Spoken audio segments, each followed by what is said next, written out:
Touche, sir, touche.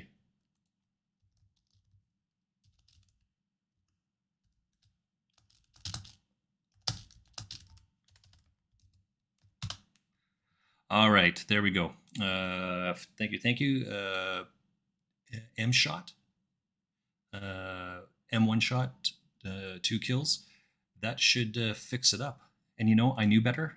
I've been, as I said, I've been off for a week. Let's turn that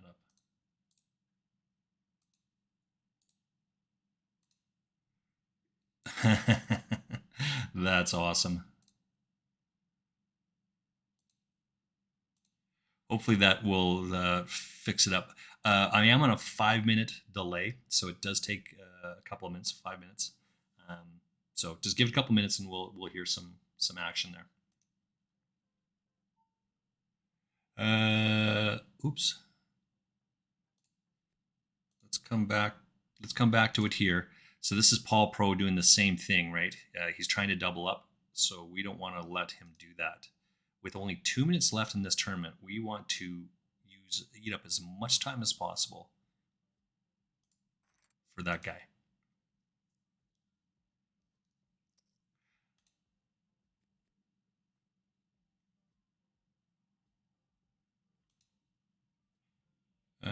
Let's see. Weird. Maybe check to see if your mic isn't connected to the stream. I hear music in some clips, but not you.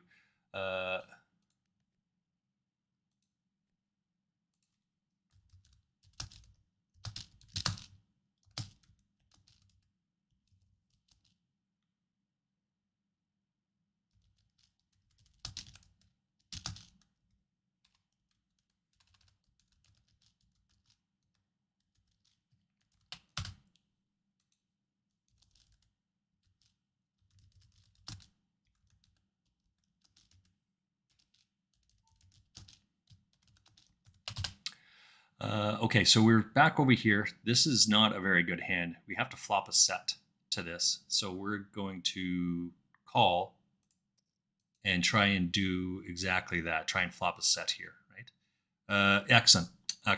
Thank you, M-Shot. Thanks for hanging out. Okay, so when this guy comes over the top, it's an easy fold at this point, right? This is why you don't want to raise these sort of shitty hands. This is also a good play here. It's a raise with ace king, full wooden collar, and then bang bang.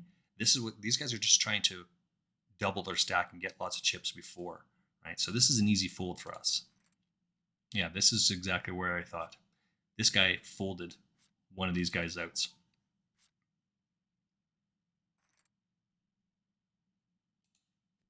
Right? And that's what you want. You want a 3-outer here all day long. So let's see.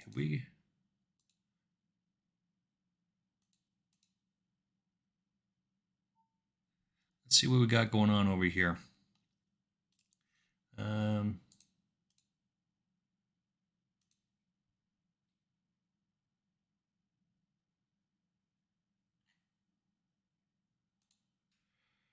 Oops, well, that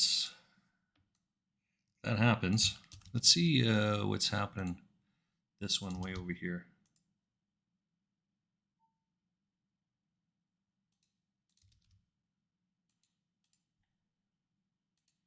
It's a bit crazy, right? It's a bit tough. It's not what they want to do. Oh, that's a queen hand that you're watching there. I have 2 different screens on, right? So I watch. I have my, what is it called? Sterling's still going there. Let's run a commercial right back. I have my my dashboard up.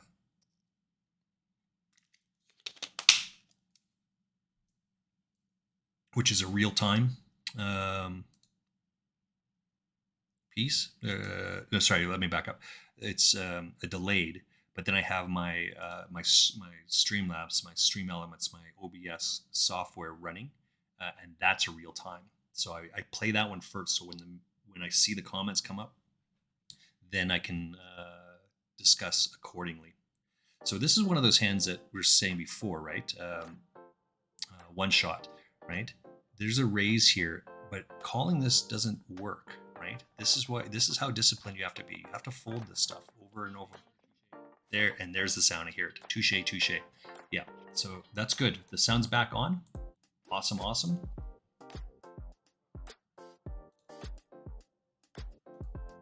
Let's okay, let's switch this back over here. So I did fold this pre-flop, right? Because you have to. But more importantly, it was this ace-9 here, right? What hand does this guy raise? Right? Any pocket pair. And because it's early in the tournament, they almost always have pocket pairs here. This is why you have to fold that shit. But they also have... Yes, you hear me now? Yes! That's awesome. Yeah, as soon as you said that one shot, I knew exactly what the problem was. And when I turned on my Twitch stream... We got two hands here. Let's so we got to raise the aces, of course, and we have sevens. We also have to raise this one as well, right? So we got two hands we're playing. Right? This one it's a smaller because we're out of the period, so we changed the color. And this one, of course, sevens. We're just looking to make larger raises. This is just an easy call because of the way it goes. We're never folding, right? So this is pretty awesome there. Yeah, so this guy hits, and we need an ace on the river. That's okay. We get money from this guy because he's, right? And we want that. We want this. We're not upset with that. Okay, so this one here, we're just going to follow up with this. Right? What hand does he have here? But we're pretty sure we're just making a bet. This bet should have been a little bit smaller. Probably should have went 6 on this.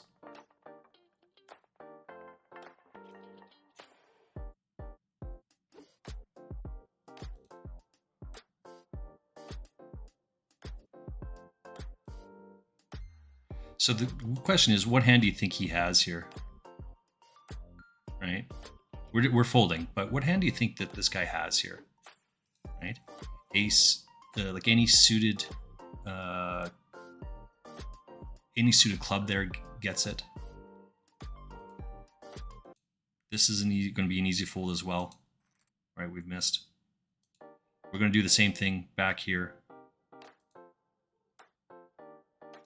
Because we have a suited connected cards, right? But it's about chip preservation. That's what it's always going to be about. This guy is just raising to ISO here. We don't like our hand, so you make these small raises to see what it is, because now we're out of position. One of the questions or one of the conversations M-Shot and the Knack and I were having yesterday was, if you had ace king or ace queen, would you fold? And if you would fold, to what bet would you have? If this guy has ace king or ace queen, you're in a world of hurt with this. This looks like a really good hand. This is actually a poor hand. You should be folding here. You can't be results oriented. So we missed all of that, of course, but that's a fold there, right? Because you would expect him to raise with his ace king and his ace queen in that position. So if the king comes, so it doesn't matter which one it is, you only have 3 outs to hit, right? If he has ace king and we have king queen, we can only hit the 3 queens that are remaining to hit that. If he has ace queen, we can only hit the 3 kings. See, this is why you're in a world of hurt. I did post like a picture from this book, which I was asked about last night. There we go, Charismos, right? It's on page 23. Was the table. That's the same one. You can look that up on the Knack, on his Discord. But I mean, it's that's just memorization. Right? You got to memorize that. You have to memorize that with that king queen hand, to flop a flush is less than 1%. So now come back to the king queen hand. You're not calling that stuff off, right? To hit less than a 1%, to hit a 3-outer. And when you put those combination of 2 things together, you gotta fold. It's just an easy fold. We're just flipping back and forth between these two, right? This is the play. We're just gonna fold. You can see that there's the tabletop is different colors, right? So I have a system set up so just looking at it, I already know it is, but just looking at it, I know where I'm at with the tournament, right? So there's 153 people left in this tournament, and I'm currently 13th. So I keep the black top up in the rebuy period, right? So I think tournaments are broken up into four parts. Is that right? Maybe we'll have to think about this as we go through. Oh yeah, 4 parts. Yeah. 4 parts. Excuse me. Just had dinner and my nose is a little bit running. So the first part is the re-entry period, the rebuy period. That's this one. So I keep it on the black screen, on the black tabletop. Now we've moved out of the rebuy period. So the chips that people have, the bounties that people have, that's it. So now I've changed the color to blue to indicate, and it doesn't matter what the color are, but I've changed it to highlight that it's not in the rebuy period. As time goes on, as this tournament progresses, ideally we'll get down to, let's come back to this other, right? So this is a pretty shit hand, right? 8-3 suited is pretty shit, but I only have to call 1 big blind to win 8. You should call these. And this is what's going to happen most of the time. You're going to whiff on this. But for 1 big blind, you want to give a little bit of risk, right? I would never do that. I would never call off 1 if I had like 10 big blinds. Like about 15 bigs. About 15 bigs is my minimum there. I would never call that off. I would just fold, even though it's 2-2-2, and it would only cost me 1 to call it. I would never call if I had 20. Yeah, like 15 bigs. It's just an easy fold. But with 74 and in the rebuy period, lots, just call it. For 1, it's worth the risk. All right, let's come back over here. Oops. Let me flip over here. There we go. Oops, that's not the right one.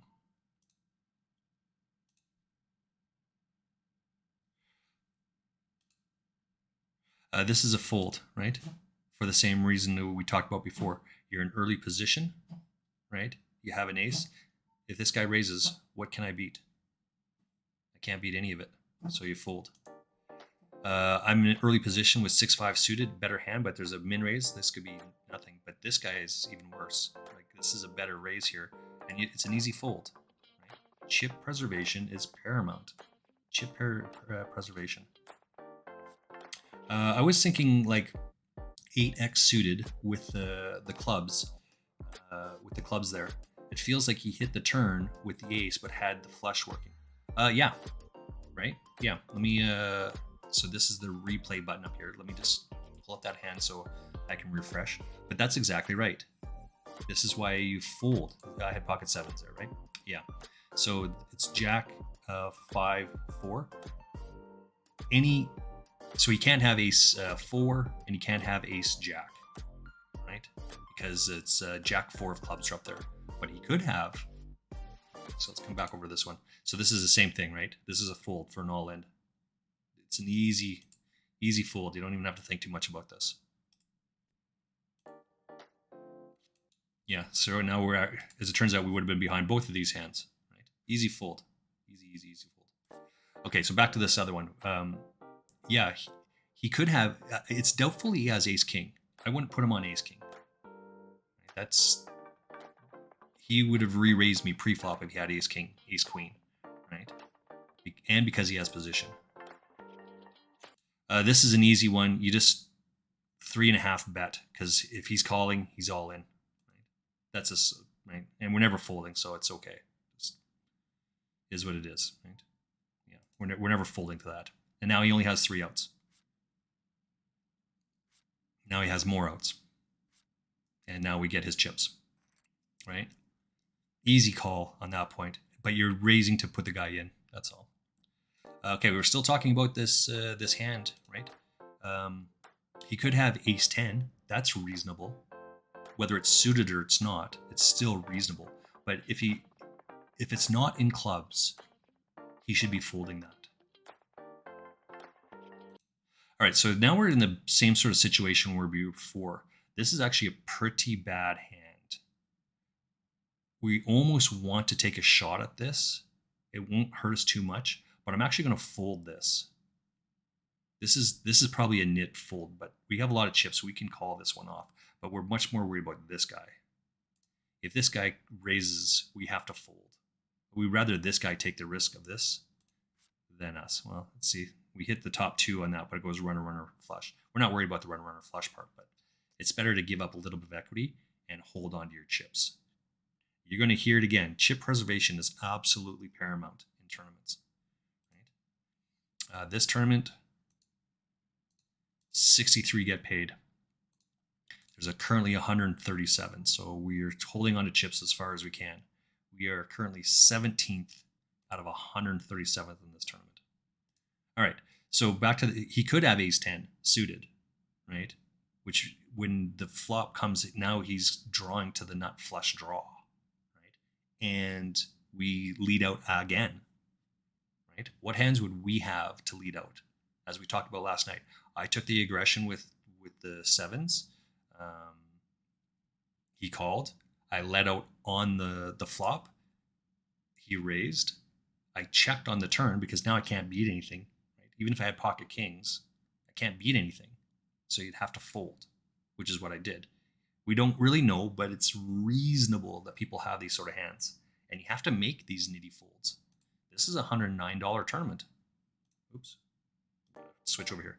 This is a $109 tournament. Currently 573 people, and we're 503. First, who gets paid? 111 people get paid $320. This is this tournament I won 55 cents. I paid 55 cents to win this, to get into this tournament. Right? That's a huge win. Right?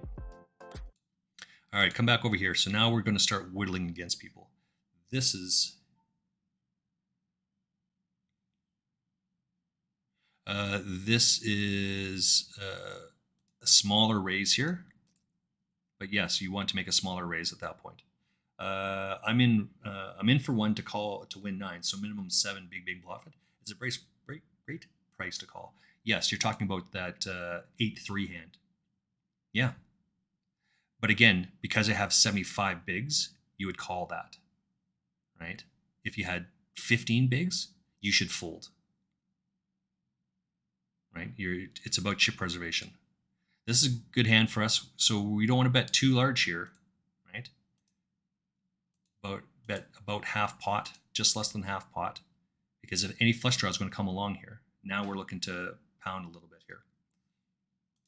Still not too big.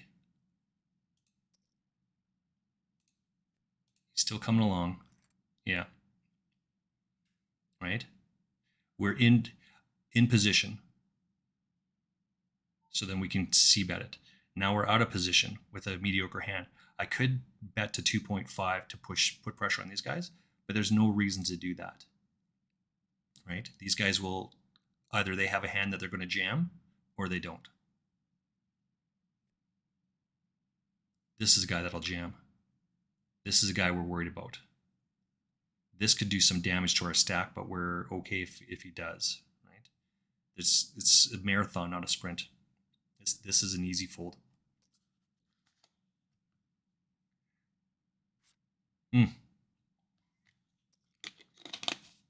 So as we're continue to talk, what was that one?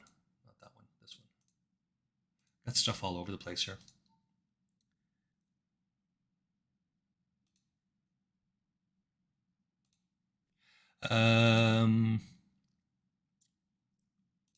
So we're talking about this hypothetical. Let's go into this. It's 90. I think I was typing this into the Discord. Maybe not. Is it in the Nax Discord? I'm gonna find him here. General. Oh, okay, yeah. So I did type it into the Nax Discord. So hypothetical, this is the button, right? Which it is right now. You're in this position with Ace King. And I don't recall if it's Ace King suited or not. All right, so this is one of those hands as well. We're going to raise here. Not too large, somewhere between 2.2 to 3.5, depending. I actually picked this size specifically for this guy here. That's it. Yeah, see, this is a terrible call. It's razor fold, right? This is what I was talking about you guys last night. This is a razor fold. He's put half of his stack in here. Doesn't matter what it is. 3.3, I'm betting here. Doesn't matter what it is. If we double them up, we double them up. Yeah, right? It's razor fold. He only has 5 bigs. Right? I completely whiffed it and I still have to jam. So, anyway. So this hand occurred earlier on in this tournament specifically. It wasn't these people. It was not these people, but this is the thought process. This guy's the button, small blind, big blind. This guy with Ace King under the gun with 96 bigs deep, he raises to 2.2 bigs the same way I did. This is a fold, by the way, right? Because out of position and with shit cards, just fold. Oops. This guy raises to 2.2 bigs with his Ace King. And I like that he raised that. This guy is the cutoff, the hijack position. He then raises to 8.5 bigs. No, he's in the cutoff position. 8.5 bigs. This guy, who is the button, fairly quickly calls the 8.5 bigs. The small blind folds, the big blind folds. You're now under the gun looking at, when you raise 2.2, this guy goes to 8.5, this guy calls the 8.5, the action's on you. What do you do? That's the question that's posted in. Oops.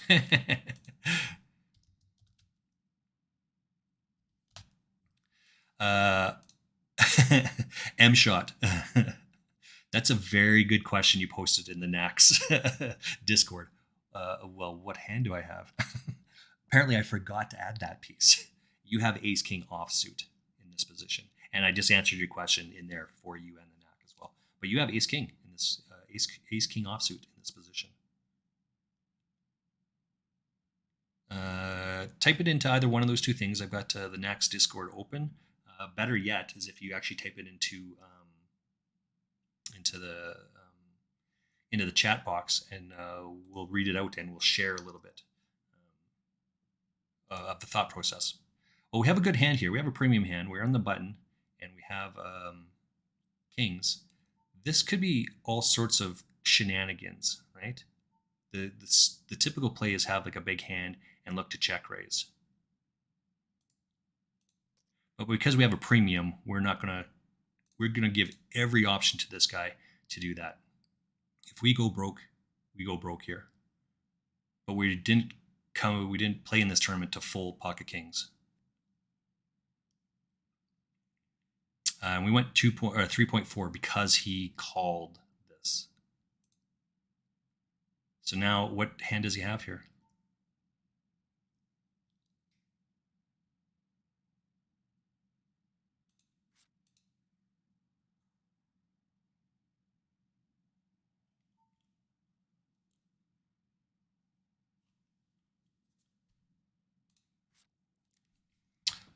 That doesn't make any sense at all, and we get all of his chips, right? Doesn't make any sense at all to do that. So that, with that call, so we're going to fold here, right? Because now it's these guys. Let these guys take this guy out. There's no bounty in play, so it's an easy fold. We're in third chip stack, third place of 117. Yeah, see, this is and you shouldn't raise all in like this, right? It's just heads up. The guy's not, right? You don't need to go all in. Yeah, I mean, it is what it is, right? Too funny. All right, so again, this guy is the button. Small blind, big blind. You're in the under the gun position with ace king offsuit. It folds to the cutoff position. He raises to 8.5 bigs. The button quickly calls. He doesn't snap call. He quickly calls the 8.5. The small blind folds. The big blind folds. It comes back to you in this position. What is your action here?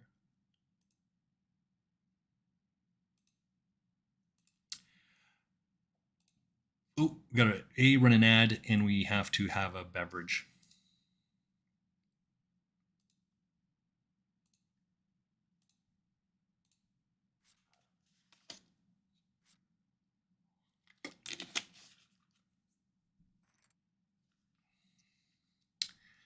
This is a good hand to look at, right? We have king nine suited here. We're in the cutoff position, but again, we don't need to risk against these guys, right? It's a little different, I guess, if there's a bounty involved here, but there's no reason to risk that. There you go. There you go for which one with the getting this guy's chips. I almost folded there. I'm just like, that's not right. If you had that hand, would you do that? Right? This is the question I was asking you last night. If you had ace king, would you fold to someone's 5-bet? Or not 5-bet, 5 big blind raise? No. Then why do you think other people would do that? This is this ace 4 suited hand you were playing last night, right? When you were sitting in this position, you made that ace 4, and then this guy just called you over here. You're in trouble, right? Because you only have 3 outs to hit. That's why I say it's just fold, fold, fold. This is the same sort of thing. What hand could he have to have done that? I just said that flopping a flush is less than 1%. It happens, but you should never fear people flopping a flush.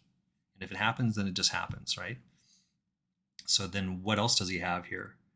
He has, I didn't think he had ace 9. Oh, no, he doesn't have ace 9.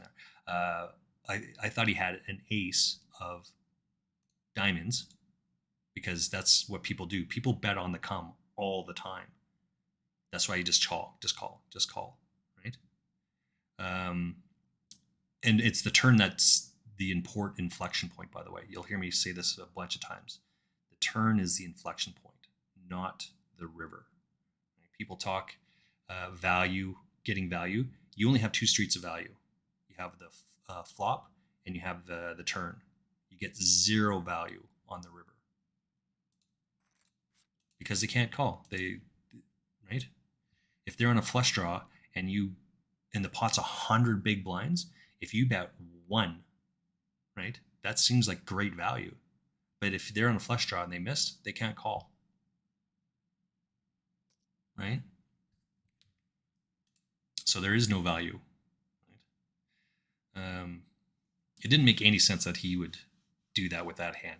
And I actually thought he was on the flush draw. 100% I did. The problem was when the ace hits on or the 9 hits. This is the same sort of thing. It's a shitty hand suited, but it's only one to call to win 5.5. Now we hit this piece, which is part of the concern, but we're gonna down bet here. I'm gonna take a shot at this.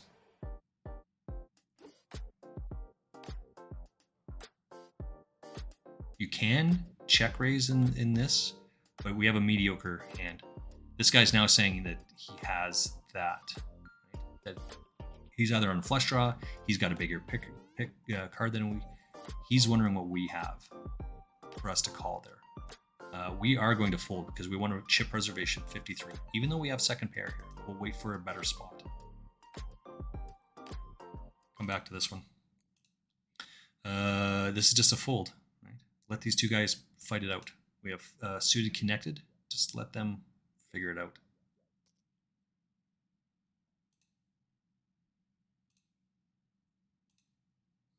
What's going on here? This is it. This is what we're doing today.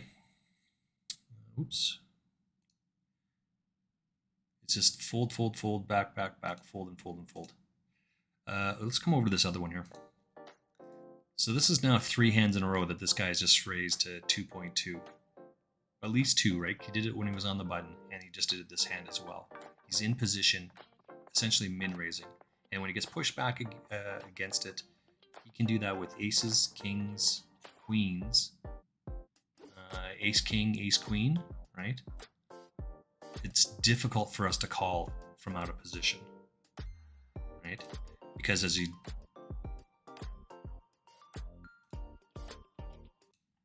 this guy did when I had the pocket kings, I raised pre-flop and then he led in on that monotone board. If I had the 2 spades here, would I lead into that board betting on the come like that? Right? This is why I say it's okay to take a shot at it. We have still a fair amount of chips. You can take a shot at this, but if you get any pushback at all, you have to fold, which is exactly what I did. Right? What king do I have there? King, queen? Never kings, right? I never have ace, king, and I never have kings. Well, I might have ace, king. I might have ace, king every once in a while, but it's pretty slim. I would rarely have an ace, king there. This is a good hand. We like this one.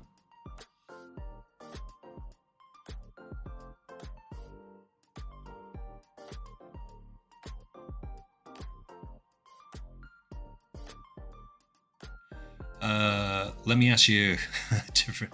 Let's keep going here. So we're still on this one. We're going to raise this up. We want to put this guy to the test. Right? We're not folding. If this guy jams, we're not folding. This is the minimum for me. If we go back to that Caro's Book of Poker Tells, page 23, we can see that.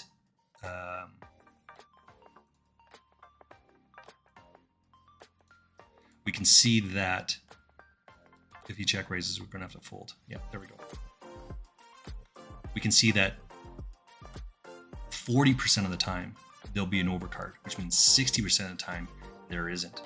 But that number actually switches at pocket tens. Page 23. Okay, so this is a fold over here. Pocket jacks. 47% of the time, they'll be flopped an overcard, which means you're right on the cusp of having the best hand. Right? So most of the time, the majority of the time, which is just short of a coin flip, you will have the best hand. Pocket tens, 60% of the time, there's going to be an overcard. So I used to use pocket nines as my cutoff point of where I would jam all in. I don't do that anymore because of this. Jacks is the minimum I would do that sort of piece. Which is why I say right away, when this guy does that, you should just have pocket jacks here minimum. There's some other, we'll come back to that in a bit, why that is. But this is just keep folding here, fold, fold, fold, fold all the way around, right? Easy folds. We are currently 3rd place at a 93. We started, there was 339 runners in this tournament. We're currently in 3rd place. Of 93 remaining. This guy is now short stacked, more or less, and now this is his move, right? And I don't blame him. There's lots of rebuy time in this period. He wants to get going as quickly as he can. He wants to rebuy. Double up. I get that, right? All right, so just to rehash, and then we're going to read these questions. We have 3 minutes to answer the question before a break, and I do need to take a break. So the situation is on the NAC's Discord. I see the NAC is coming on. I don't know if he's in here yet. I don't even know if he's here at all. He's not here. We should try and reach out to him and see if we can get him to the conversation.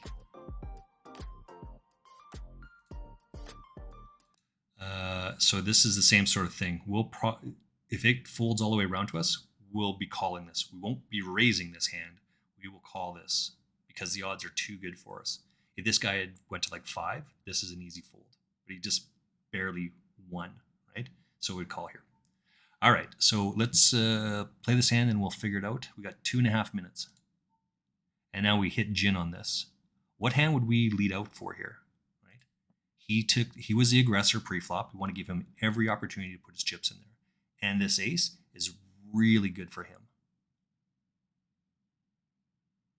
We're going to give up a little bit of equity and hope that the flush doesn't come in.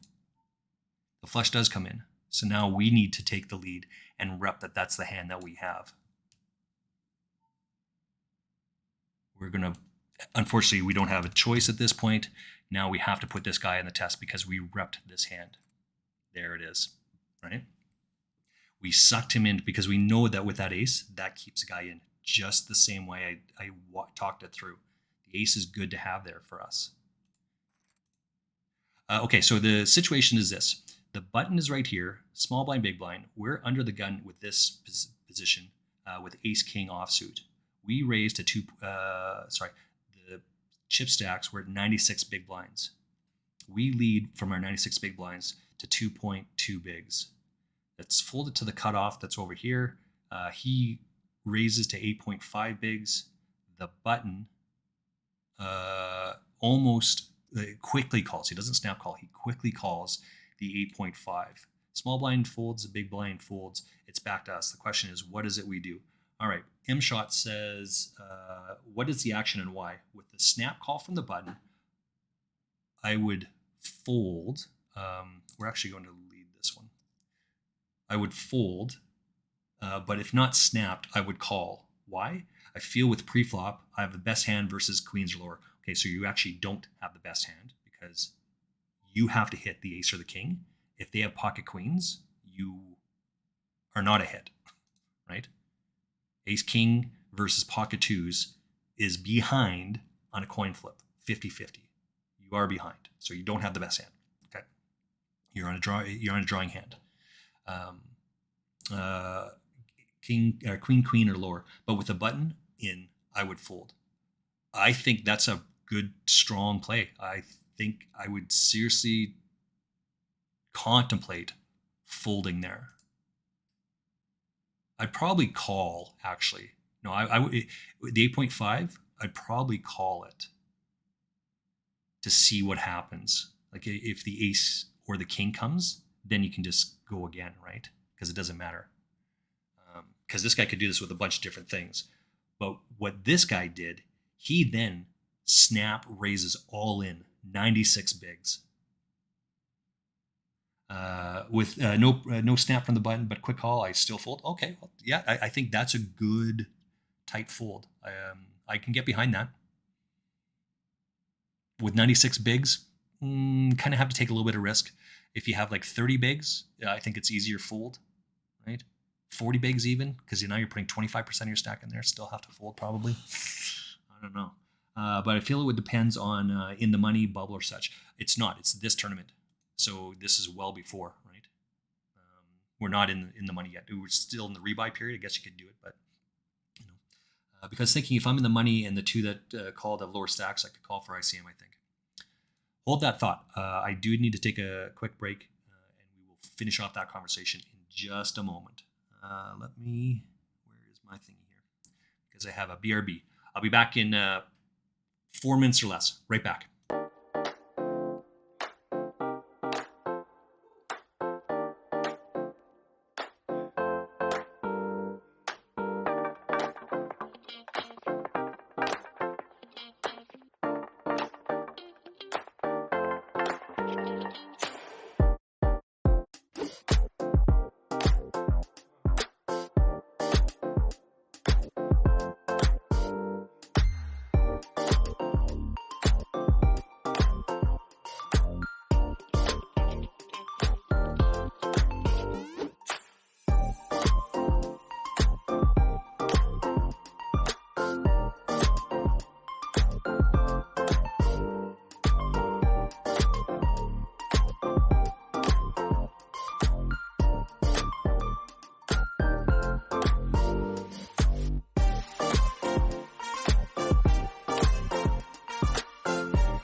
All right, we're back at it. We're back here. We're still going. We're still playing.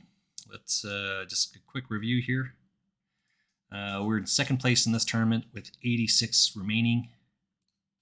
63 get paid. $55 up top for this one. This tournament, we are in level 5. The rebuy period goes until end of level 12. We are currently 587 out of 674 people. We started with 806, by the way. So lots to go here. All right, back to our hand that's going on here. We have ace king here. We raised 2.2, the cutoff. He raises to 8.5. The button calls, quickly calls, folds back to us. The question is, what do we do? I can get behind either calling or folding. M-Shot, he gave his reason here. Depending on ICM, depending on whether it's money, but it's actually this tournament, so they're not in the money yet, right? And in fact, I think both of those guys are out. But outside of that, in the money in the two that have called, if it's low stacks, I'm for the ICM. I think it's fairly early on in the tournament, so everyone's got about 96 bigs here. I think you start at 100 bigs, right? It is. You do start at 100 bigs. I think calling is a better piece here, right? Because if ace or king, unless this guy has aces or kings, you have some of the blockers on there. Again, you could do the same sort of thing. You would make, if there's 20 bigs in here, you'd bet 25% of your stack. If this guy comes over the top, then you can decide whether he has a top set or not, right? If he has top set, that was the one outer that hits there, right? So this guy, he actually snap jams 96 bigs all in. This guy, the cutoff, he snap calls it, as does the button. This is the problem that you're running into, because now you're out of position with an inferior hand, or potentially an inferior hand, a drawing hand, because you can only win here if you hit the ace or the king. This guy shows up with ace king as well. So now, let's not talk about what this guy has yet. Just between the two of you, you're more or less, unless something crazy happens, runner, flush, it's a chop pot, right? But if this guy has any sort of pocket pair that's not pocket aces and not pocket kings, and there's no reason to think he would have pocket kings or aces here, because you went 2.2, he went to 8.5. If you're in position and you have pocket aces, wouldn't you raise to ISO against this guy? If you would, what would you ISO to? You wouldn't call that. So there's no reason to think that you have that, right? As it turns out, the button has pocket queens. So now you have ace king, this guy has ace king, and this guy has queens, right? You have 4 outs to chop the pot. And again, without any sort of crazy shenanigans of losing to a runner's flush here, right? Do you want to be in that position where you have to hit 4 outs to win the hand? This is why I wouldn't fold here just yet. Like I would have called the 8.5, which is just another 6 bigs for you, right? to get that. So it's 17. There's 18 and a half bigs. You have to call 6 to win 23. So it's just short of a 2-1. I'd probably call there, right? To see it. There's no ace, no king. I would just check. This guy's going to go all in. This guy's going to call. You get out of the way, and you still have 75 bigs or something like that. No, you have less than that. You get to 6 is the pre-flop. It's 7. It's 88. You have like 86 to 88 big blinds when you whiff the ace queen, and you see that this comes up here, right? He's got queens. He's got ace king, right? Easy fold, right? And you're still in the tournament. It shouldn't matter that this tournament, the buy-in is what it is, right? Because good sound play, good sound processes, this is what we're trying to build all the time, is a good winning process, and the math will take care of itself. The fact that this is a $1.10 tournament and you can just rebuy right away, that's a shit answer. That's not a very good answer, because this is a $109 tournament. You would play differently from this tournament, from this $1.10 tournament, than you would from this 109. Isn't there a problem there? Shouldn't you have fundamentally sound playing style, playing approach on this 109 as you would this $1.10, right? Build a winning thought process and go from there. So one of the things we talked about, Who Cares, is my man, right? Is my coach. He and I take the approach, okay, so we have ace king here. What do we think this guy would have, right? What does this guy have? What does this guy have? And then we make our assessment. Let's do the same thing from the cutoff over here. The guy under the gun has to have a fairly big hand, right? He's not raising 7 deuce offsuit. So he has to have a fairly decent hand here to raise. But we're in the cutoff position. So raised into 8.5 is pretty good, right? I would raise 8.5 bigs here against this guy. We want to see what this guy does. The problem, concern, the question is that now the guy to our left, the button, he quickly calls the raise, the re-raise, and he quickly calls that. If we're in this position with our ace king, what hand do we think this guy has? And what hand do we think this guy has that he could call? 2 raises, right? This is, most people don't think about this. This is this plateau that we were talking about before, right? You rise up and you'll have a plateau and you'll just kind of go along. But then something will happen. Some inflection point will happen too. You read a book, you get someone else's perspective, you will do these different things and go, oh, that makes sense. Okay, let's do this. And then you'll start the up climb again. And you'll come to another plateau and you'll continue on the new, right? Up and up and up. This is what's happening here. If you're in this position, you have ace king, this guy raised, you raise up with your ace king, this guy quickly calls and goes all the way around. If this guy jams, you seriously have to be considering folding, right? Because of that. He's under the gun and he raised, and then he was the original aggressor. You raised your to 8.5, this guy called, and then this guy came over the top. When it comes back to you, you should seriously consider folding. Right? It's good. Like, even if this guy had just called here, what's this? Even if this guy had just called, now the flop comes brick, brick, brick, 3 low cards. We're not really sure what to do because this guy has to have a hand. You know this guy's got you beat. You have to know this guy has you beat. You have ace king. There's no ace, there's no king on the board. It doesn't matter what these cards are. You know that this guy has you beat. Because this guy raised, this guy raised, and this guy called. He has to have a pair. And not just stones pair, right? He has to have a better pair than you. Or he has to have a better hand than you. You can have pairs, but he has to have a better hand than you. We're just fooling around, fooling around, fooling around. So let's come to this guy, right? This is the approach. This guy's under the gun, and he raised a 2.2. Well, this could be anything, but this is a fairly decent hand. This could, right? He could have anything here. This guy then comes to 8.5. We look down at our pocket queens. Why don't we raise here? Right? And this is a legit question.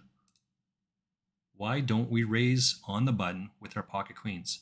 One guy essentially min raises. One guy 3 bets it.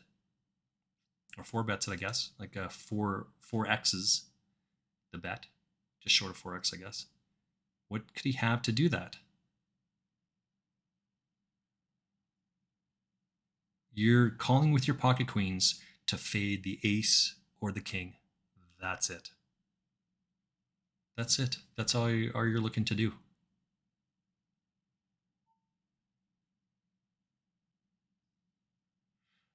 Okay. Right?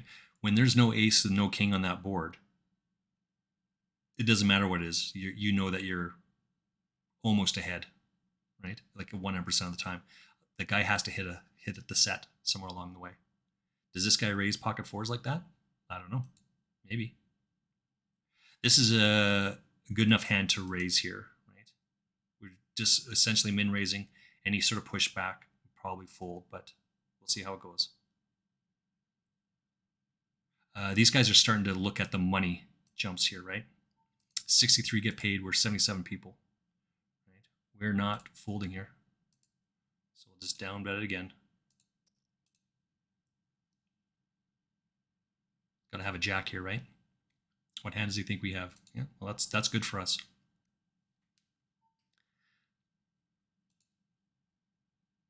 We're just going to check.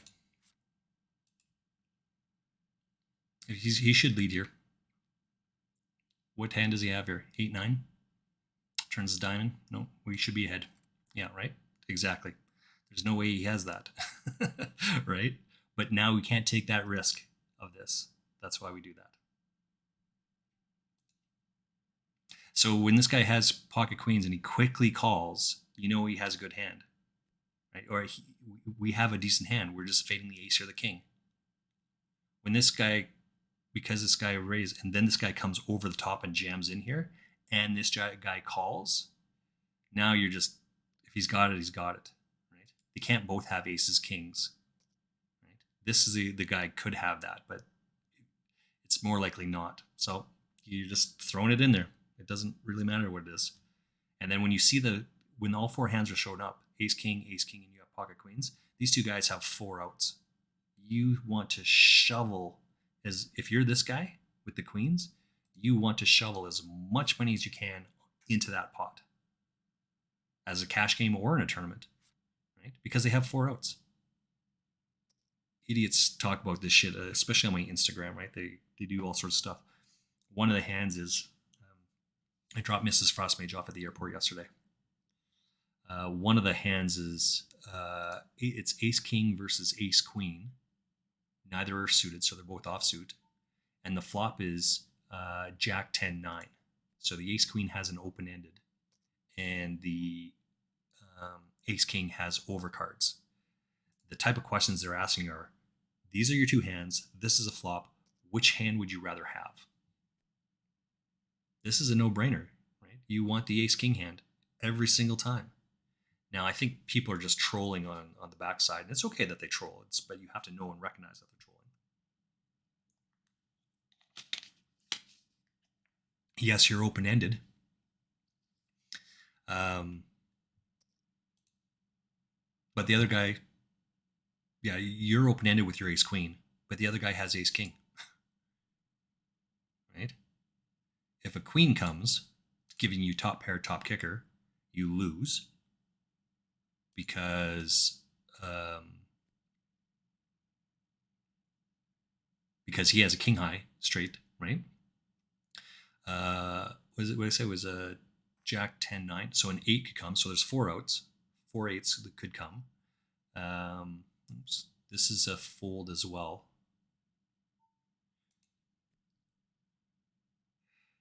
And you have 3 kings because the guy has ace king. 3 kings could come, right? So that's 7 outs to win, right? 4 8s. Let's go this way. 4 8s and 3 kings. That's it. Any other card comes other than those 7, you lose, right? So if there's 52 cards in the deck, we see the 3 on the flop, so now there's 49. And we see the 2 cards, the 4 cards there. So 49 minus 4 is 45 cards. There's 45 unseen cards in the deck. 45 minus the 7 that you win is 38. You win with 7, he wins with 38. That's it. That's what, these things over and over and over again. Same thing with when you have your ace 4 over here. If this guy has ace king, which is, or ace queen, whatever it was, he's not folding to that. You said you wouldn't fold ace queen if someone raised 5. Why do you think he's going to fold ace set? So now you have an ace queen versus ace. This is a fold, by the way. We're going to let these 2 guys piss it out. We'll just hold on to the lead. We could take a shot there, but we don't want to do that. So now you have ace queen versus ace 4.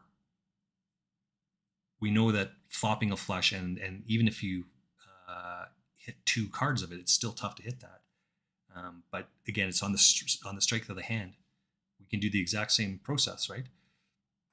52 cards minus the ace queen minus the ace 4. That's 49 unseen cards.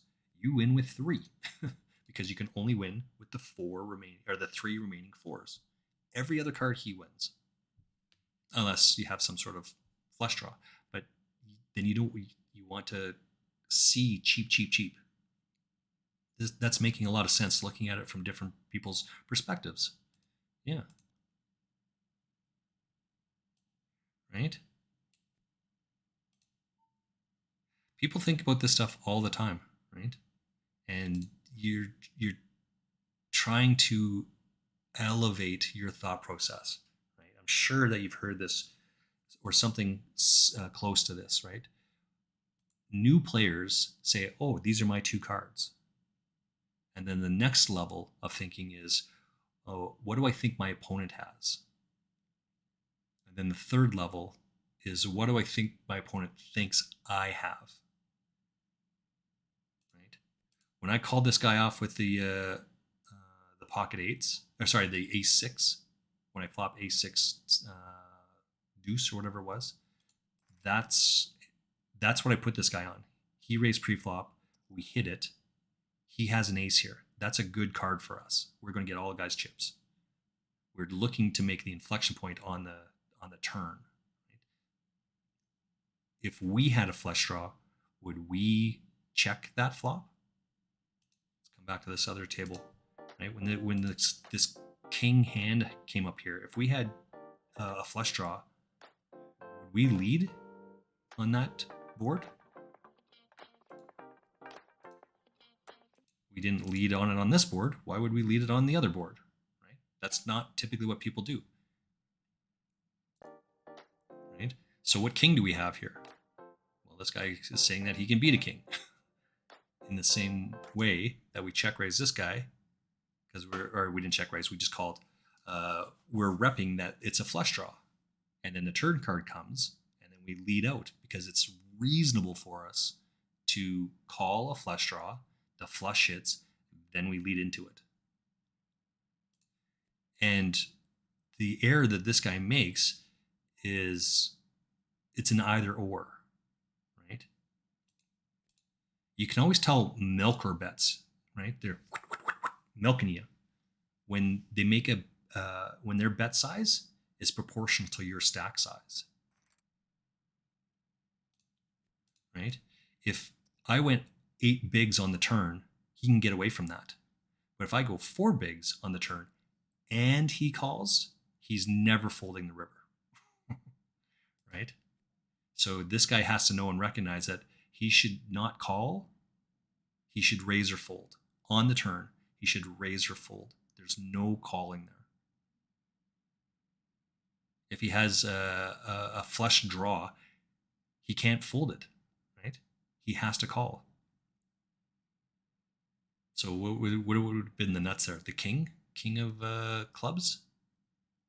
If he has a king of clubs in his hand, what other king does he have? King, queen? It has to be offsuit, otherwise he would have had the flush on the turn, right? So when people make these size bets against you, they're just trying to milk you on that. And so you got to make a decision at that inflection point. The turn is almost always the inflection point in hands. Hold that thought. I'll be back in 1 second.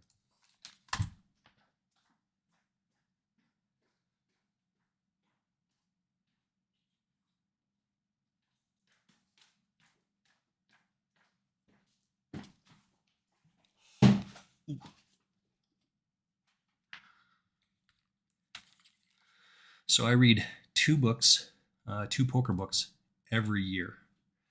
It's coincidentally, it just happens to be. I just happen to grab the same 2 books just because you're asking. But I mean, obviously, this is Caro, page 23. He's got that thing posted there. But that's not the book I read every year. I read this book every single year. Caro's Book of Poker Tells. Every year. You can see at the top here, I have a lot of markers in here. And more importantly, I have the one from when I bought the book. I can tell you when I... So we have a weak ass hand here against this. We're not going to fold. We will call and see what it is. We hit a piece. What hand does he have here? He would call with pocket 7s, pocket 6s, pocket 8s, any of these pairs, right? This is just a fold, right?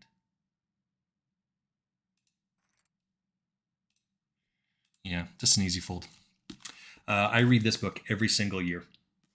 And I don't read it all at one time, right? This book was written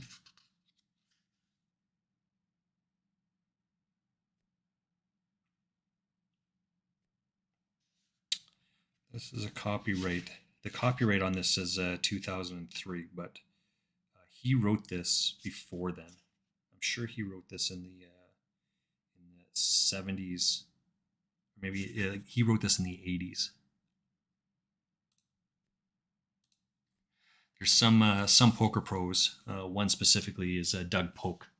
He says he made the claim in one of his podcasts. Don't read poker books. Those guys are old and don't know what they're talking about. That's absolutely incorrect. 100%. That's a false statement. And because of that, you should disregard lots of what he says based on that point alone. What do I know?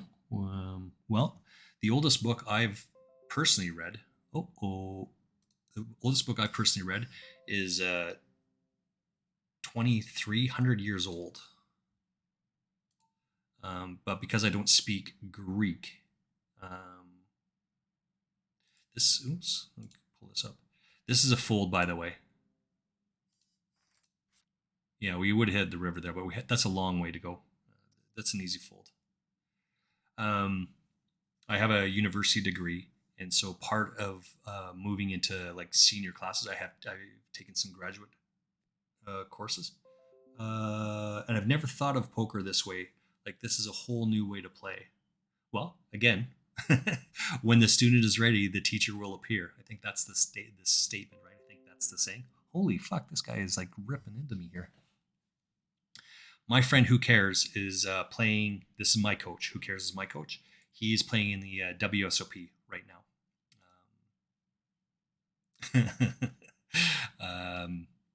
And so he's just saying he made it to the first break. It started at 10 o'clock this morning. You guys are 2 hours later than I am, right? You are at, I think it's 3:30 for you right now. One shot. It is like it's 3:20 where you live. It's 1:20 here. He's been playing since 10 o'clock this morning, so just about 3 hours. He's on break, so he's got a 20-minute break or something like that. So he's sending... Beam Doctor, welcome in, buddy. Welcome in. Hey, I'm not very good poker player. I'm still learning. I'm still working. I told you the other day in your stream. Let me give you a really quick recap. Oops. 1 second. Don't go away. Don't go away. Please don't leave. There's a Beam Doctor Poker go check that guy out. He just celebrated through 2 years of streaming this past weekend, Wednesday, Thursday this past week. And I started watching him maybe about 3 or 4 months ago, and he won some monster freaking tournament, like $27,000 on it. And this guy was huge and jumping on the ground, right? That's the one that I saw. I thought it was awesome. It was great. And then he played the other night, and he won $2,000 or something on that one. That was an awesome tournament. So I did text send into Beam Doctor that I'm following him, and my Instagram is down below. That's all the food I've made. I'm actually having a little bit of lunch right now, which I'll post as well. I posted that picture yesterday. It's delicious. This tournament that you're seeing right here is a $1.10 tournament. I'm currently 3rd out of 69 remaining players. That started with 329 players. So I'm in 3rd place right now. This is the one I want to tell you about, Doctor. I know that you're trying to head out. We got a long ways to go in this one here. But this one is a $109 tournament that I'm playing in. I'm currently 647th out of 702, so it's just a slodge on this thing. I got into this tournament for 55 cents. That's right. I bought into a satellite for 55 cents. The very first hand that I played, it was the second hand of the tournament. I have pocket queens. The other guy has pocket 10s. It goes all in. He hits a 10 on the turn. Right? So I'm out of the tournament. I rebuy for another 55 cents. And then I place 14th. What did I say it was? 14th out of... Oops. I hope that was a follow. I don't even know. I hope so. What happened there? On the 15th, I placed 3rd. No, I placed 14th in this tournament. The right one. Where is it here? Maybe I'm looking at the wrong day. I am looking at the wrong day.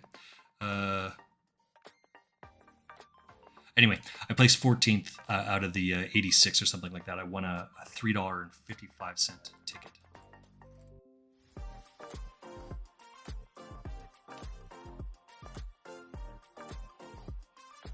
14th out of 82. I won a $3.30 ticket. I then took that $3.30 ticket and placed 3rd out of 89. Won a $16.50 ticket. I then took that $16.50 ticket and turned it into, I placed 4th out of 190 and won this $109 tournament ticket. So we are on a tear the last couple days. I've playing the micro stakes. I've more than tripled my bank roll in the last 3 days. It's about being in the right place at the right time. The first place in this, is this the right one? Yeah. This first place pays right now $9,300 with your bounties in here. You'll be looking about 16,000.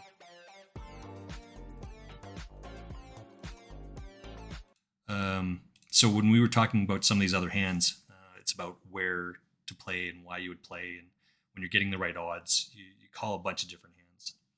One of which is that, I did. Beam Doctor, thank you for following. Thank you. We're just talking with M-Shot about different hands and how do we progress and how we move through and think through different spots. One of the hands specifically that we're talking about earlier on and up top is this guy is on the button, small blind, big blind. You're under the gun with ace king offsuit. You raise to 2.2. The cutoff raises to 8.5. The button quickly calls the 8.5. It comes back to you. What is the action that you do here? This guy decides to jam all in. This guy calls the all in. The cutoff calls it, and this guy calls it as well. Both these guys have ace king. This guy has queens. That's genius, right? I mean, this guy's loving it. And so my approach is to, what does this guy think the other two guys has? What does this guy think these two guys have? What does this guy think the two guys that raised, because it went raise, and he called? What do they think they have? And that's just the process. Just think through and go through and logically come to some sort of conclusion. Sometimes you get it wrong.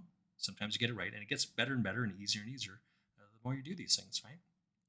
That's it. That's what we do. Rinse and repeat. Come up with a thank you for the shout out. Yes, absolutely. Absolutely. I highly recommend go check him out.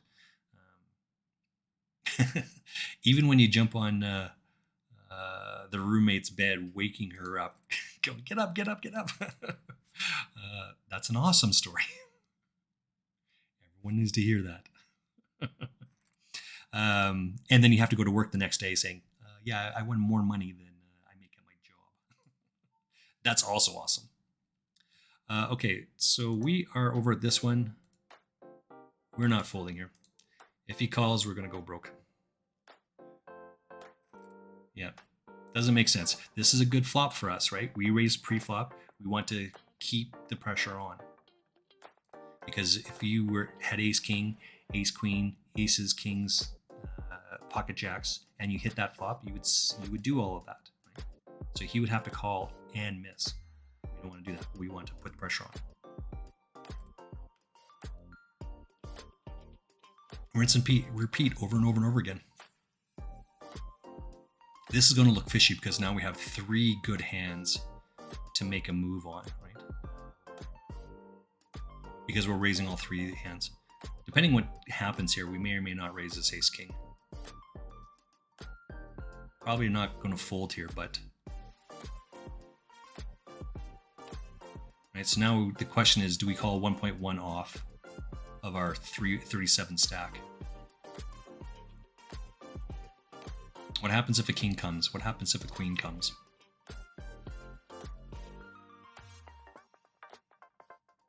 I'm actually just going to open fold that. Yeah. Well, that's results oriented, but it's just an open fold. Oh, there's the king queen again. King queen. And then the other one was king queen. And then we had queen jack. And then we had, yeah, queen jack. That's awesome.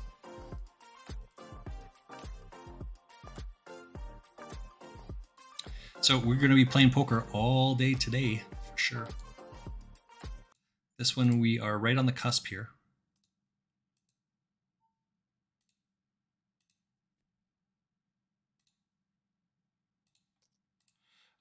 We're 3rd out of 65. 63 make the money in this tournament. Now we're ramping up again. This guy finally he folds to us.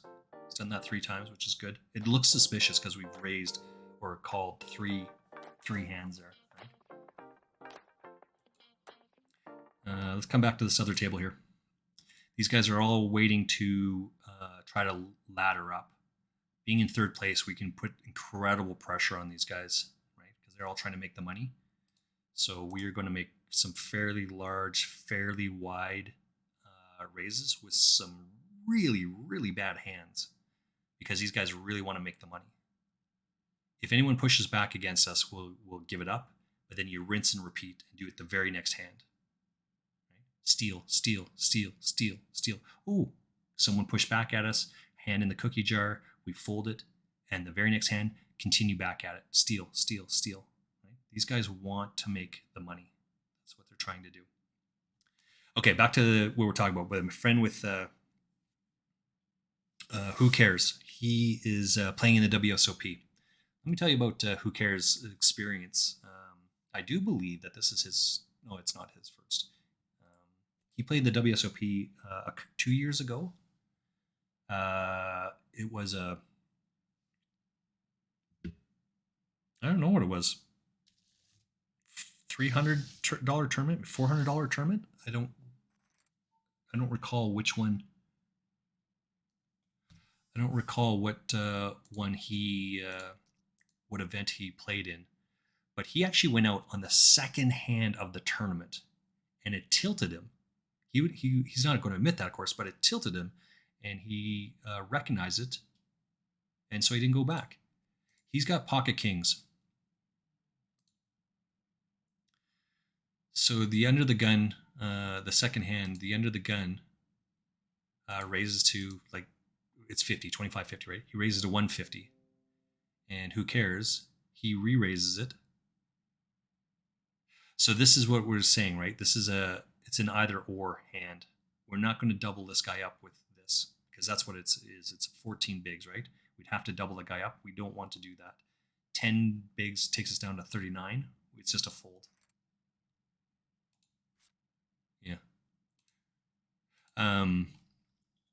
So he raises up to, I think, 850. There's a caller in there. So the caller called 2 raises in front of him. Folds back to the original guy. He 5 bets. And who cares? Then debates. So half the chips. So you start with 5,000, I think. I think the raise is to 2,500. So if he calls, half the chips are in there, right? And he spends by his own admission, he spends 3 minutes thinking about this, and there's nothing wrong with that. He ultimately calls. The river or the flop comes 844. Maybe it's 744. 8, right? And the guy jams on him. My question is, what took you so long? Why didn't you call? He did call. He just took him another 2 minutes to think it through to call. I'm like, no, who cares? Doesn't play tournaments, right? He plays limit cash game.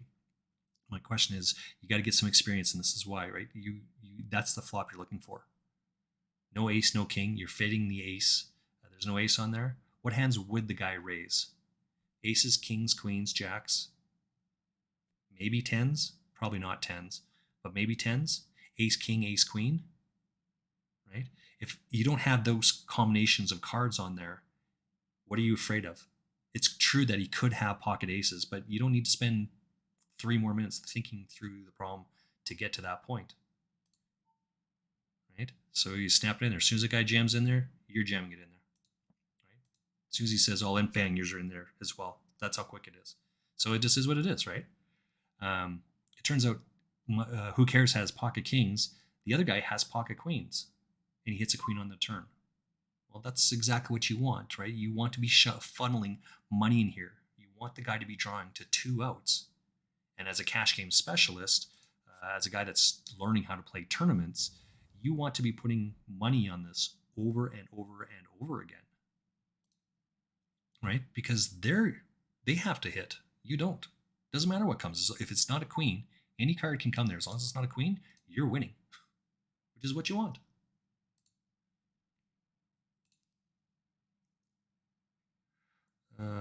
Gotta probably go through that one.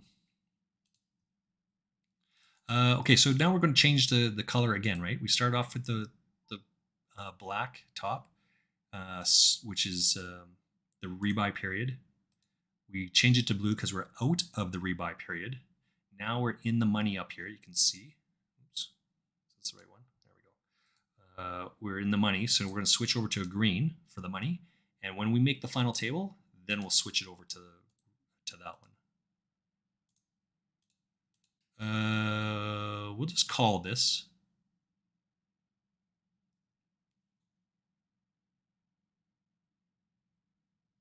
Oh, I'm also on a 5-minute delay, by the way.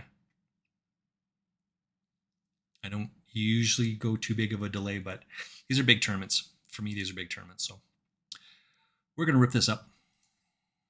We're going to let these 2 guys fight it out. We've dropped 4th out of 62 now. So now we're going to see a lot of people start falling off here. They're in the money. They're happy with it. They want to, right? We want to start switching things up a little bit. So that's the right one? Yeah, that's the right one. Done. Excellent.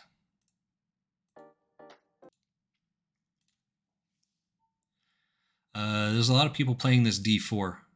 M Shot's playing that D4 right now. Nothing wrong with it. Nothing wrong with it at all.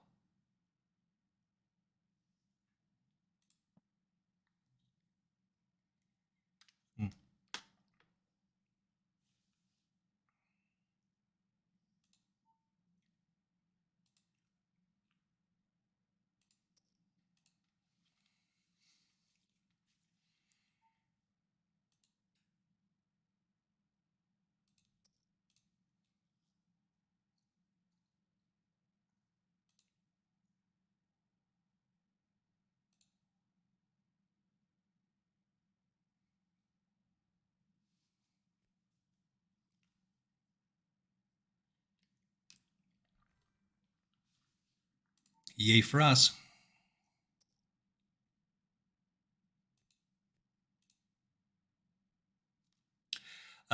Ooh, shit, you know what? I totally, boo to me. Sorry, guys, that was a big hand. I got quiet there because I was just discussing this. This guy raised to 2.2 bigs. I'm in the big blind.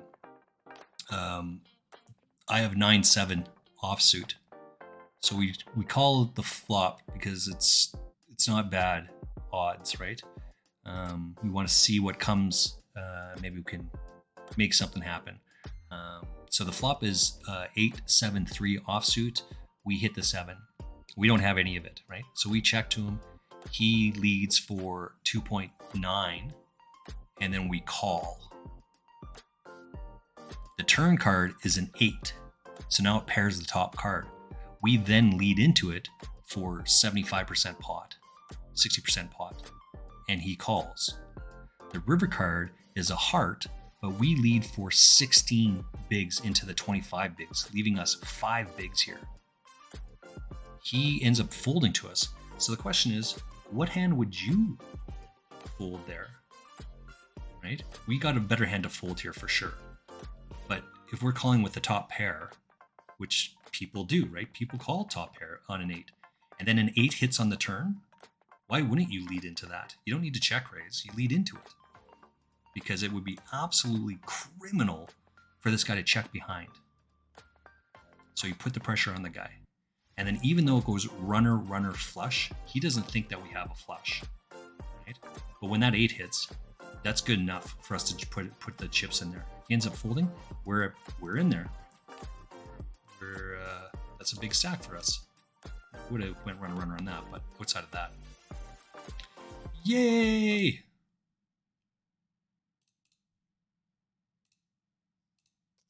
We're trying to.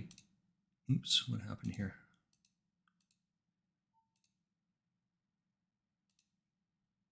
There we go.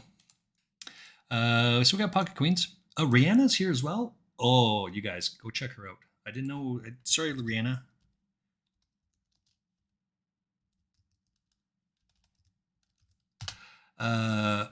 It's a big poker day today. Sundays are typically my poker days because there's all the big tournaments that are going on. This tournament here is just $1.10 buy-in.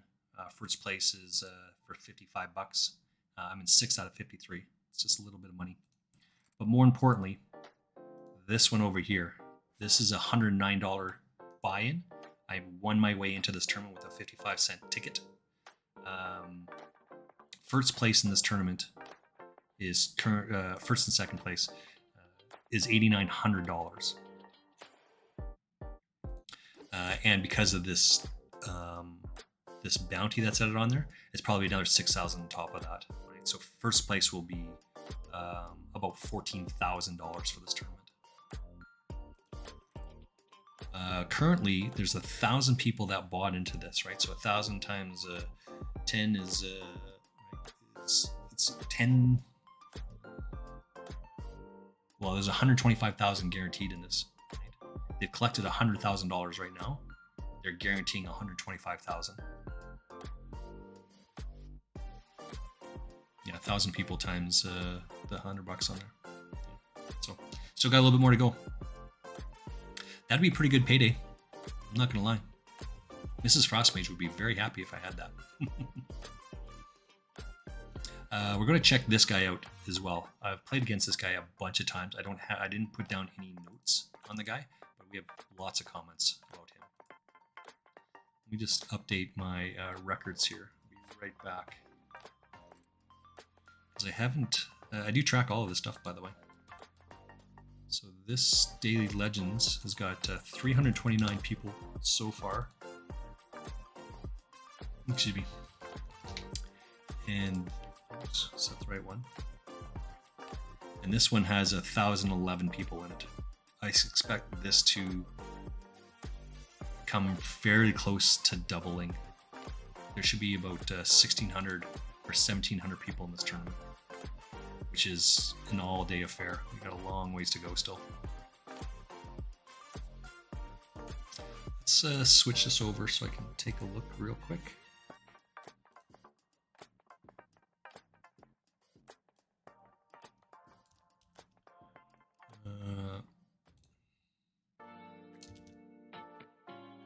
Okay, so that's a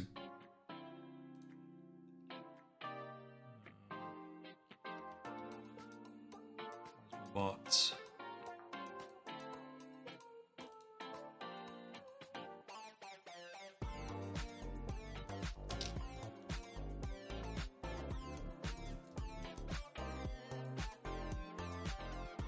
Okay, so I have to go back, and Who Cares is sending me lots and lots of notifications about this tournament. So, he's playing in an $800 event today. It's event 42, I think.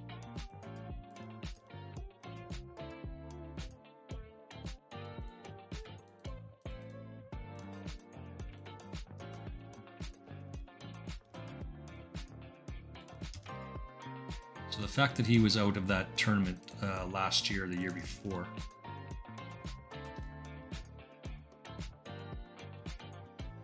You just bought into a 440 PKO? Nice.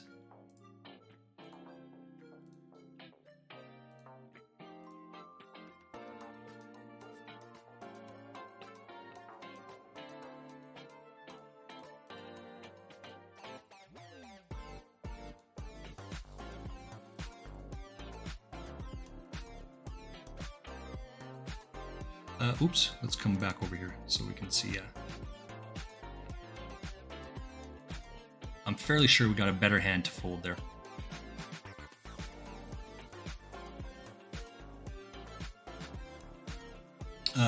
And this is on ACR, right?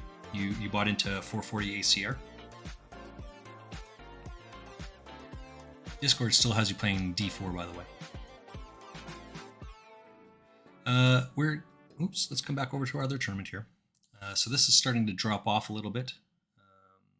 Right, we're losing position because we're just not playing a lot of hands, but we're letting these guys kind of just whittle away at each other. We don't have to do too much here. Right? People are still wanting to get a little bit higher on the pay jumps, so we're going to start pushing a little bit here. Not quite yet. So I said 100 hours ago that tournaments are broken down into four categories, and I said what they were, right? The first one is this rebuy, or the non-rebuy period. The second one is you're out of the rebuy period. The third is in the money, and the fourth and the final, or the last portion is the final table. Those are the four, right? That's how I've broken it down.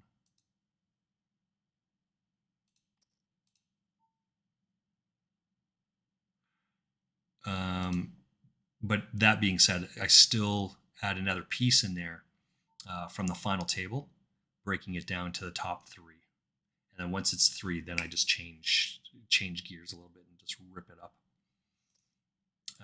But so we're still playing it fairly slow, fairly tight, fairly snug. There's no reason to take a lot of risks. Right? Let them put themselves like all over the place. We don't have to take a lot of risk. Being 7th in the tournament, you're allowed to do that. Let's come back over to this other one. This is an easy fold here, right?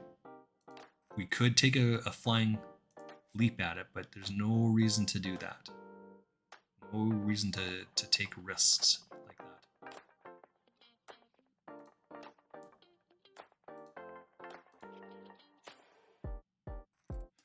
Let's go check out Astra Lynch. Is still playing there. They're on their 14. They're doing a 14. They're playing World of Warcraft.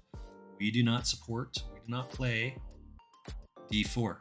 Now people like playing D4, right? I think One Shot here is playing D4, or he's just bought into P4. He's into a 440.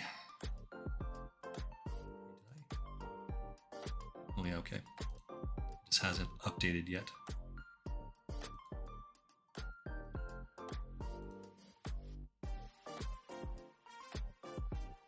Okay. Oops. I was busy looking at other shit. I didn't even do it. God. Let's run another ad. I'll be right back.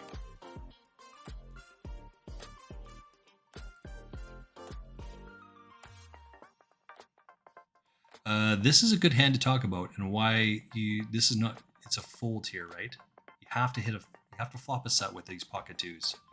But this guy is just 2-bet, 2.2, 2.2, 2.2, which is a good strategy, right? It pushes pressure on over and over and over again.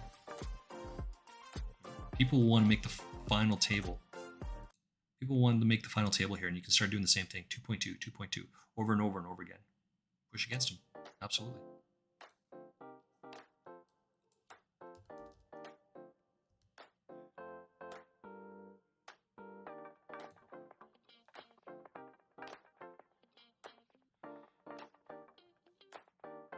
All right, so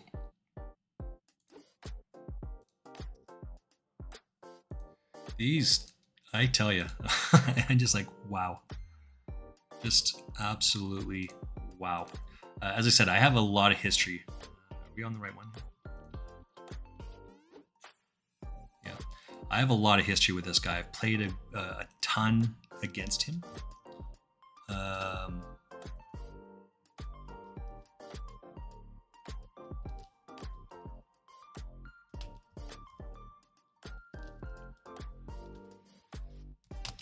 In a bunch of different tournaments and a bunch of different cash games. So I recognize the Foo Fighter piece and all the rest of it. So I do have a Shark Scope account. Well, it's free. I didn't pay for it, so it's not everyone can have an account. You just go there and you can look up people's names. A free account, you only get like 5 searches a day. I think that's what it is. I have to go broke here. Yes. Some min raise here. Right.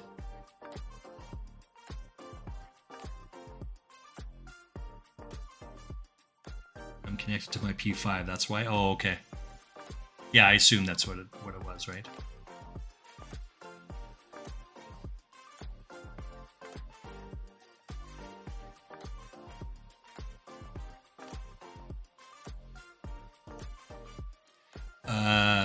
This is a good raise here, right? We can come over the top if we like, but what if he had a set? What set would he do that to? Right? I'm pretty sure that we're ahead here, but we're just gonna fold. Just fold it. Because we only have 38 bigs. It's better to preservation, but I don't think he doesn't have a set there. I do think that he has like 2 pair. A set, like if you had a set of 3s, set of 5s, set of 8s, I don't think he has a set of 8s, but a set of 3s, a set of 5s, why would you lead? Right? Wouldn't you, because I was the aggressor, wouldn't he check raise? Wouldn't that be a better play? He just raised 20 bigs with 8-4 off in early position. Easy fold. We're going to put some chips in here.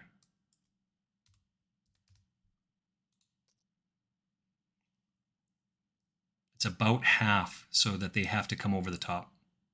We want to give them every option to do that.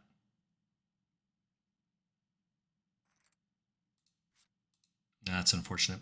But we got 3 bigs out of it, right? They're out of position, and well, this guy has position, and he's still called, so it's good. We'll respect this guy and get out of the way. So Shark Scope, I did look up a bunch of guys over the last several days. I just looked this guy up. Oops, let me come back over because you can't see. I just looked this guy up. This is a fold here, by the way. I just looked up Shark Scope, Foo Fighter 2. This guy is currently up just short of $50,000. He won 16 out of. He won 1,300 in the Thursday 500 50K PKO. He came 16th out of 103. He came second out of 75 players. Won 1,700. He came third out of 202 and won 1,400. Came second out of 79, won 1,600. Won first out of 41, 3,300. And it just continues on, 1,500, 1,500, over and over and over again. Second, he went 3,000 here, he went 1,500 here, he went 1,400, first out of 950 players. So, I mean, this isn't a schlep here, right? That's part of the reason why I just fold.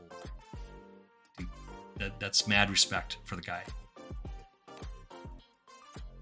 So I'm going to, you can see that, is that right?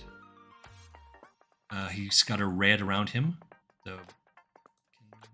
Yeah, you can't see what it is, but this is my marking, my category system.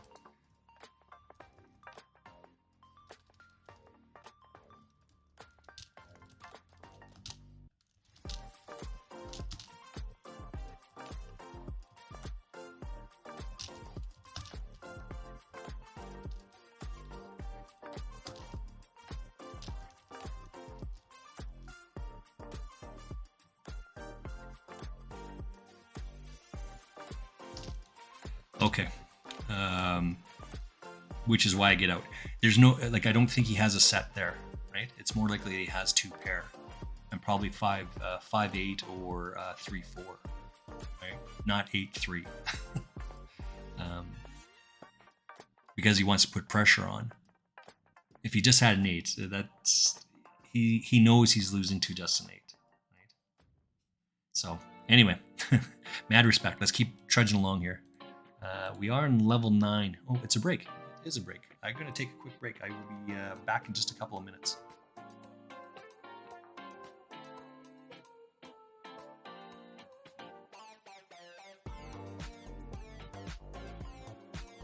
We're just finishing off this one. I do have to get back to Who Cares. He's sent me several texts, which I haven't responded to. So I'm going to go snarf down the rest of my lunch. It's chili. My Instagram's down below, by the way. I actually got it for poker, but I end up just putting food on it. So these are all the things I've made that I think are worthy enough of making it onto my Instagram. Go check it down below. I'll be right back. See you in a couple minutes. I have 5 minutes, so I'll be back in like 4.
All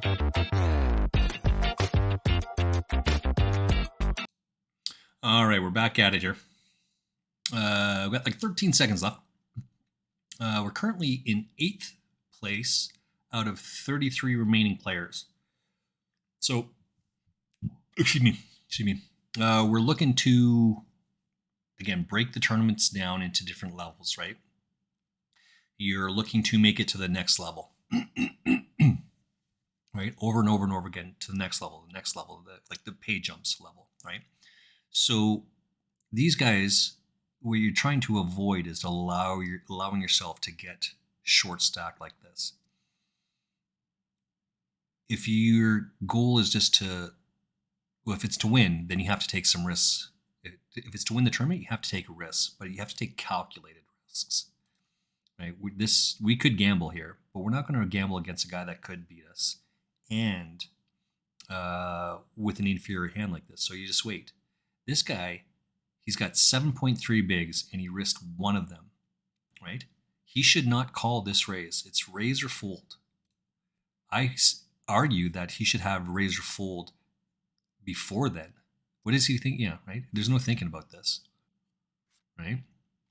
And this is what you run into. Well, I mean, the fact that it goes run and run there, but outside of that, it's not. He shouldn't be calling with king 10. He should be raising all in with king 10. He only has like 7 outs or 7 bigs. Right? This could very well be a tilt here, but we're not going to fall into that trap either. Right? Just a fold. Let's get out of the way. What do we got over here? We're still trudging along here, 497th place out of 683.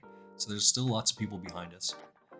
We're just trying to trudge along here, right? We're going to start seeing some movements here as the tournament gets a little bit further along. Because people will need to they'll want to have some sort of stack, right? They'll want to make a double up, and we're in that as well, right? Outside of here, like Foo Fighter and Big D's. Other than those two, we're all right around that same amount. Right?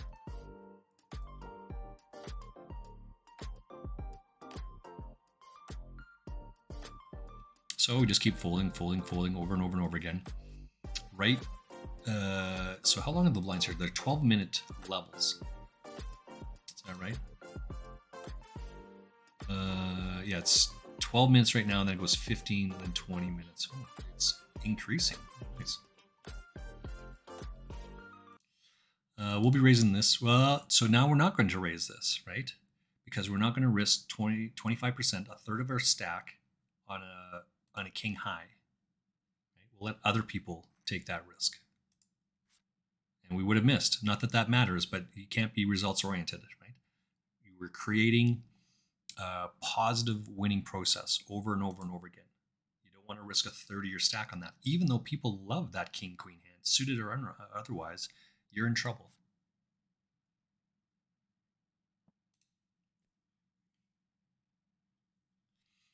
All right. Let's just look and move on up here. So the position he's in, we can't call that off, but we open folded king-queen pre-flop. Right? We could make a move here, but we're not going to put our stack at risk. Right? This guy's could do damage to us. So this guy is like 4th in chip stack. And then this happens, right? Which is why we want to do this. Now we're a gut shot. And we have 3 hearts to win. Yeah. It doesn't matter that it went this, right? This guy just had to avoid the king or the 6 outs. And the fact that we had one, he had to avoid 5 outs. That's a pretty weak ace to do that with, but you don't blame him.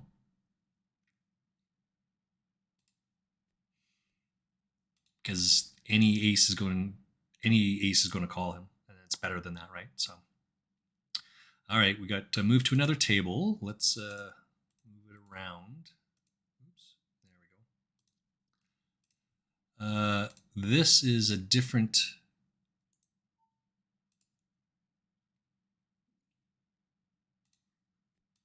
So we've got more on a chair. We've got some experience here, right? So this is 3 outs. That's all he's looking for, is avoiding 3 outs at this point.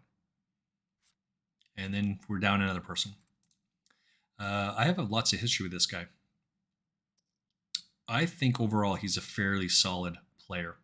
Most of my notes, I don't actually have any notes on the guy because I've just played against him a bunch of times. I just know that he's a good player. So I haven't changed him over to one of these ones because I haven't looked him up. I don't see what it is, but this is a much bigger tournament than this one is, so there's no reason to check that out, right?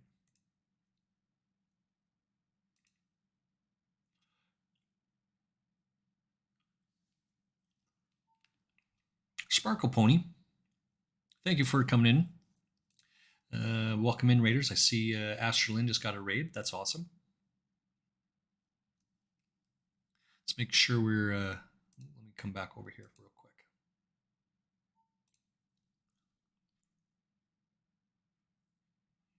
M-Shot, how's it going in your tournament?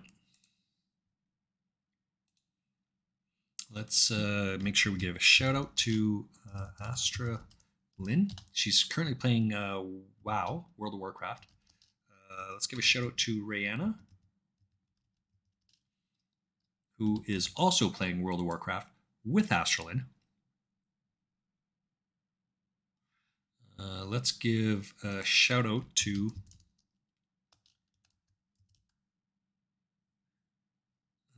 the Beam Doctor. Oops. Doctor, not Boctor. Doctor. And who else do we have in here? Oh, we're missing one. Okay, so this is the same sort of thing, right? We're not going to call off this phrase here.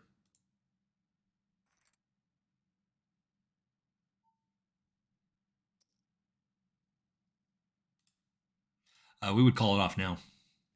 Oh, we need a shout out for the knack. That's it. Shout out for the knack.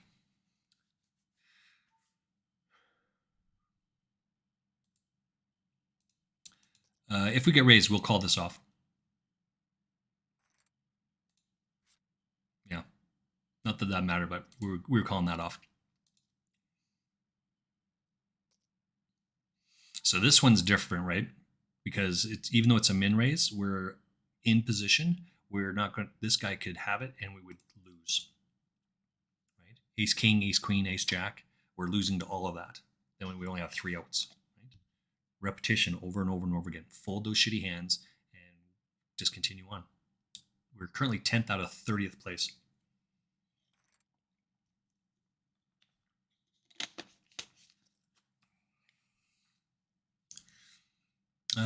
I need to also check out. Oh, I can stream on YouTube in an hour from now. We're hoping that we make it that long.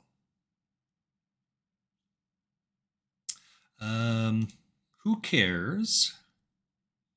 My teacher, my friend, my best buddy for years and years and years is currently in Las Vegas playing the WSOP. He's playing Event 42. Which was an $800 buy-in, I think. Let's look real quick here. Yeah, 42, 800 8-handed deep stack. He said he made it to the first break. So I've been teasing him a little bit today. I said, did you make it past the third hand or the second hand? And he just laughs a dick. Yes, I did. I said, hey, that's the first win of the day, right? The fact that you made it past the third, past the second hand, that's the third win. That's the first win of the day. Yay. I don't know, a couple hands later, he sends a great first win, details later. I said, that's the second win of the event. You won your second hand. That's huge. Let's come back over here. Right? We could probably call this off, but I'm not going to. It's just no good. Just fold. We still have another 12, 24... Still another 34 minutes before the cutoff registration, so we've got a long ways to go. We need to double up here fairly soon. Ideally, we're going to be doing that right here. We need this bounty. And even if we throw it all in there and we lose, then that's just the way it is. So then he posted another picture. He's got a 30-minute break, 4 for 4 wins. He's played 4 hands. He's won 4 times. That's awesome. So I missed this whole line here. He sent another request saying, "Hey, that's awesome." So it's the 3rd win for him. Let's see. This is going to be a fairly big raise here because it's going to be like this is raise only has to do with this. Right? That's the only thing that's happening there.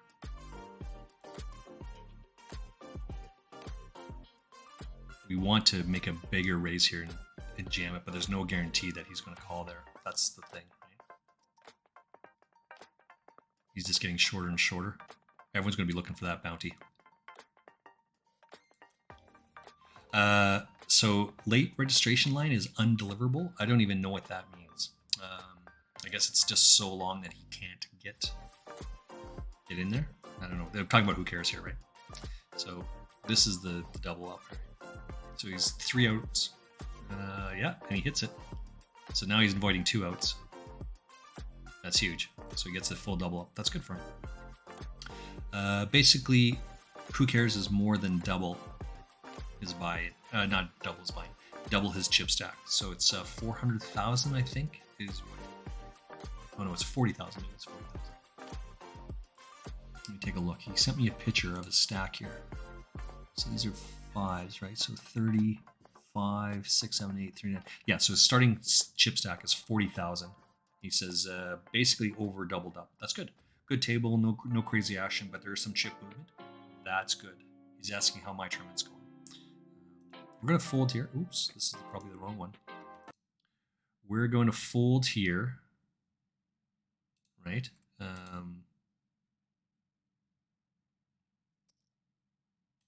Yeah.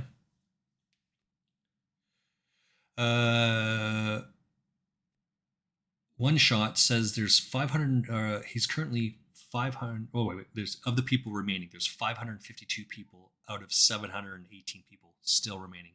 That's good, right? You'd expect that to happen. Like that shit goes on and on and on and on, right? You have a wild player at my table, at the right of your table. It's where you want him, right? Sitting 2,000 chips above starting stack. It's 3 hours of late reg still.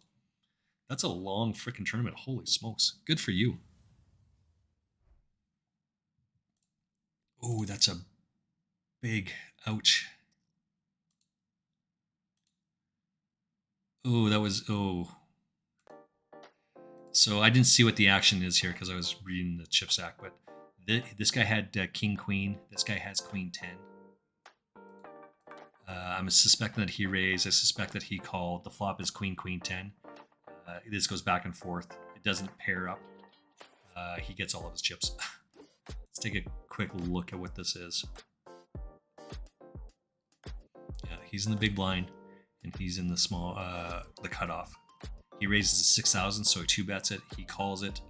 He checks. He bets 5. He check raises 18,000. He leads for 32. He just jams it all in there.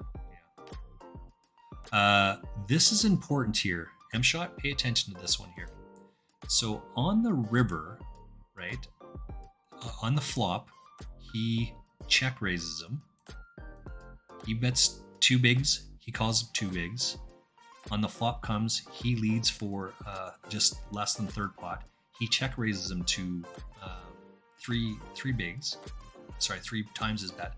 So let's say 6 bigs. He check raises him to 18 bigs. He calls. On the turn, he leads out for 32,000, so he leads out for 36 bigs. He calls on the river, and this is the part to pay attention to.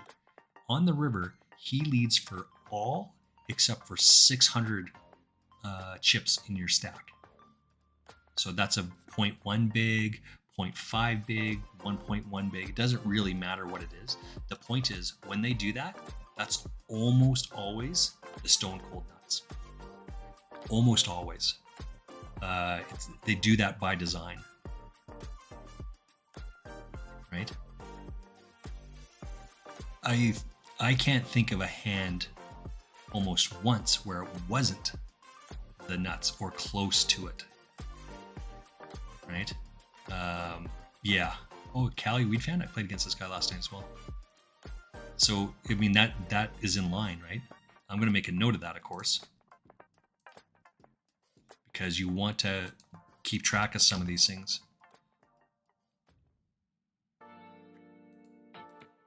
Oops. On the river, that's all but 0.5 BBs, as you would expect. The nuts. Right? That's not that it's always that way. That's not what I'm suggesting. But it's close enough that when you see it, you expect that to occur. Expect that to happen. This is what it is, right?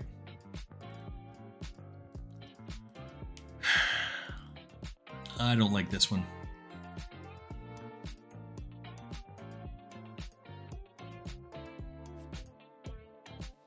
Cannot get a hand in this frickin' tournament, I'll tell you that right now.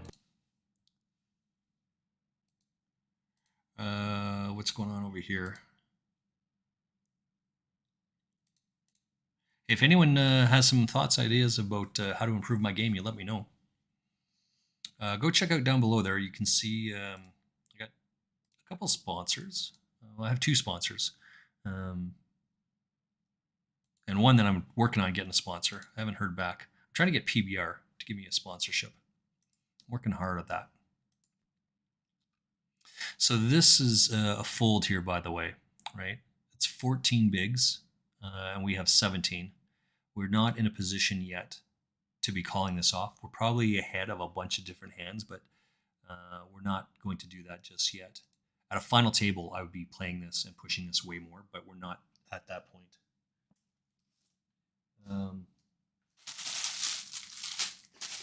So it gets pretty cold in Canada. I don't. 336 people out of 729 people. You have 65 bigs. Solid, buddy. Solid, solid, solid.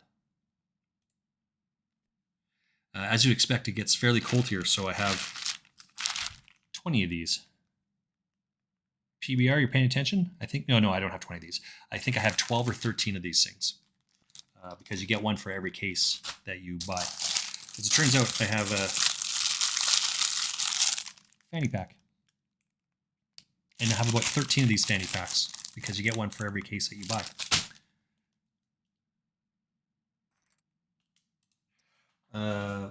And then more importantly, this one. Sorry, this is the first number is your position, second is remaining. Yeah, I know what you mean. And then a coffee mug, a PBR coffee mug. I've got about 12 of these bad boys as well. It's awesome.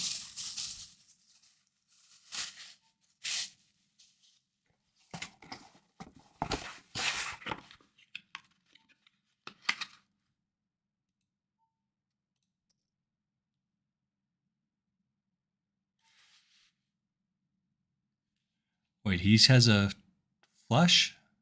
No, he doesn't have a flush. Oh.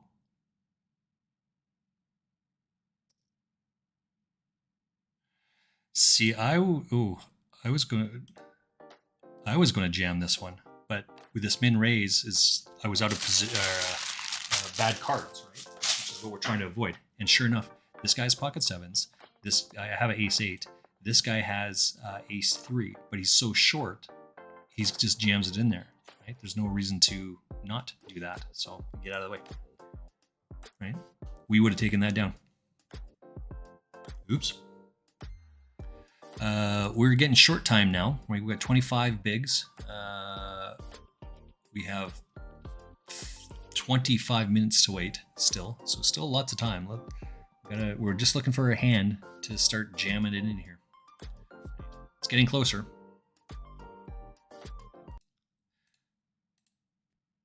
But the important piece is not to panic, right? Respect your chips, don't panic.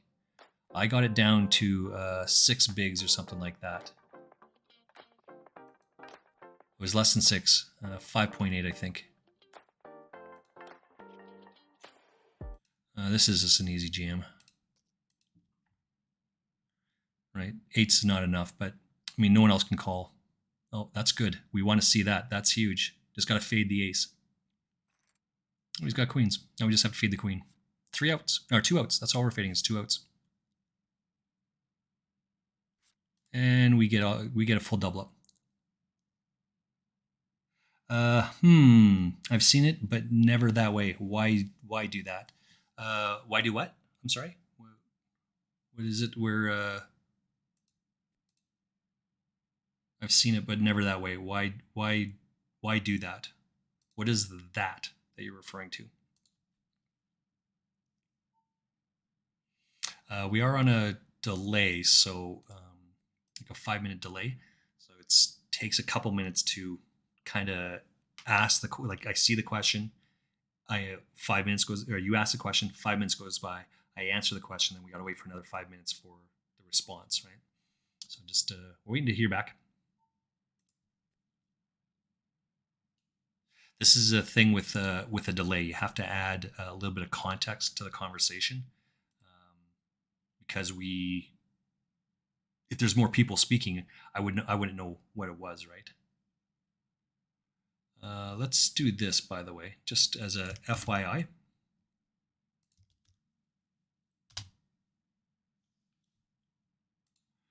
I got 5 more minutes here before I can run a commercial, which is important.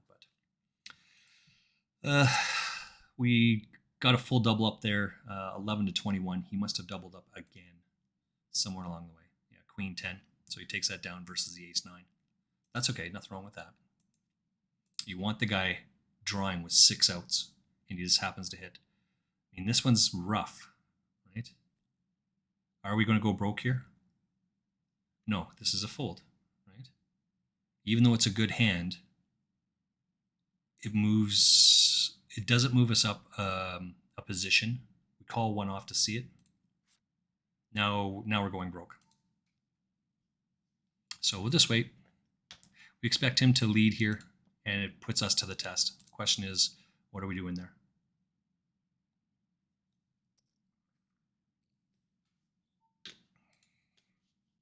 Right, this is the problem. You put yourself in these tough positions.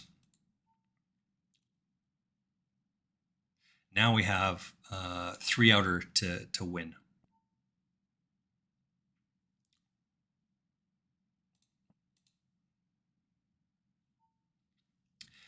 He doesn't have a queen here, by the way, right? And he doesn't have a 6 either, right? He doesn't have that.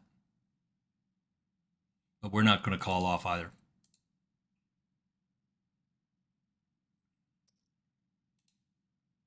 Yeah, we can only call there when the ace hits on the river. Let's come back to our other table here. This is, so you got to keep folding here, right? I should have just folded out of the way. Let's look at our other table here. Now we're putting people to the test. He goes all in. He goes all in. And obviously he hits a set, and he's going to take it down. It's not a knockout though, but he gets a full double up. So they just flipped chip stacks here. He had 50 bigs and he had 25. He jams it, he calls it, he hits it, he gets a full double up. It just goes back and forth.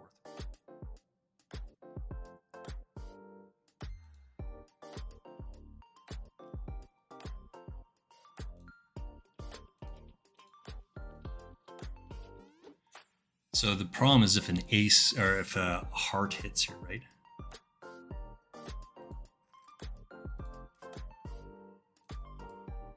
Oops. Because ace of hearts, king of hearts call, queen, most people fold, but some people are sticky like that and would still call. Cannot be thinking that our jack high heart is going to be any good there.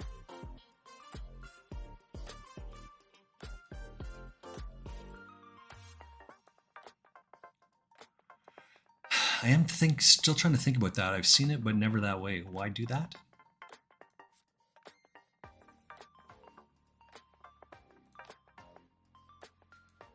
What, trying to get sponsorship, do you mean?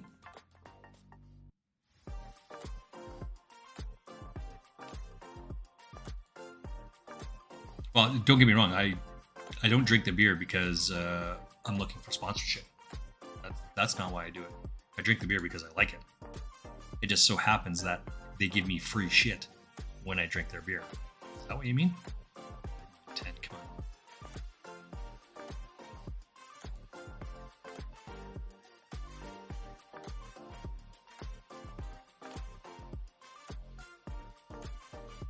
We're 15th out of 19th at this table, at this tournament. So we're getting short time now.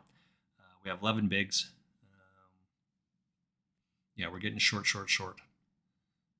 We are not quite to the next level. We need to lose 4 more people, and then we will be. But we're at that point, right? Looking all around. This is the only one that is the problematic. We can put pressure on every other hand except this one. This guy may or may not do it, but this is good enough. If we get called, we get called. I don't really like it, but we can't wait too much longer. Right? This guy's all in. This guy be the same, right? So now we have to hold over this guy's hand. So he can't call. He can only raise. It's raise or fold. This is the guy that we're worried about because he could call and not be too harmed. Ace 9. So we need a 7 here. No. Oh, we chop it up. Oh, okay. Regarding the half big blind, 1 big B. Okay. So let's come back. We're going to fold this one this time. Let's come back to this hand. Yeah. So like I've seen this a bunch of different times, right? So Doug Polk said on his podcast, don't read this book because it's 40 years old. There's nothing of value in this book. Now, he doesn't specifically say this book, but this is one of the ones he's talking about. Super System, that's another one that he's specifically talking about. That's absolutely bullshit. That's absolutely wrong and incorrect. Don't listen to that. You should read this. There's a reason why I read this book every year. I read this one like every 2 or every 3 years. There's another book that I read every year as well, but that's something different. I'll come back to this.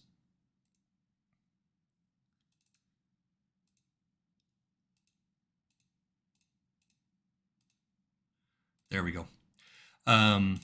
So who cares? Who, again, my teacher, my best friend, it's taught me everything I know about this game and more. Like, I think my skill set has grown above his.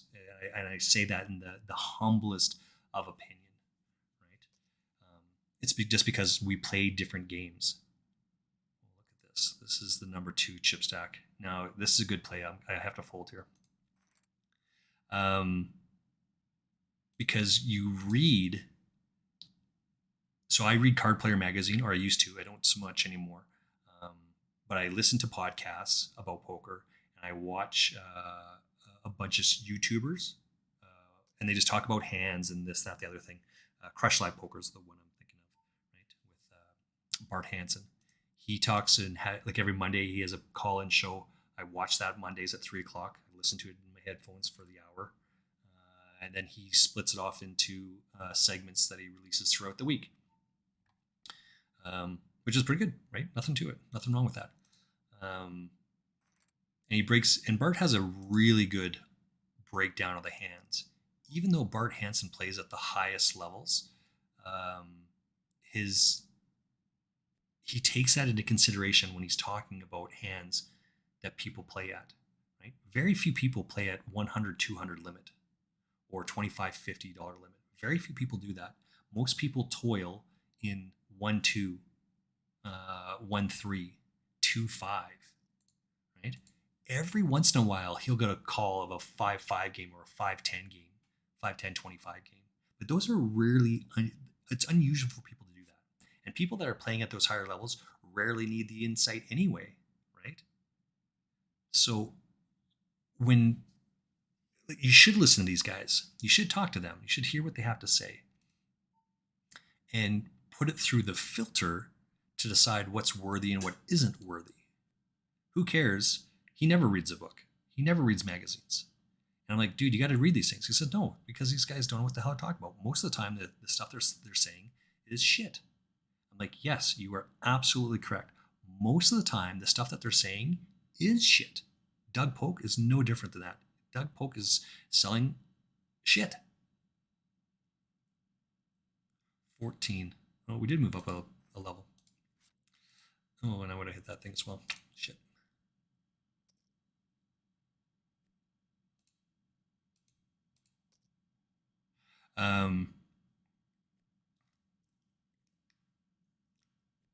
So I'm all in here. Expect to get called at least by one spot. But I haven't played forever, so they might just fold all the way around to me, which is what they did.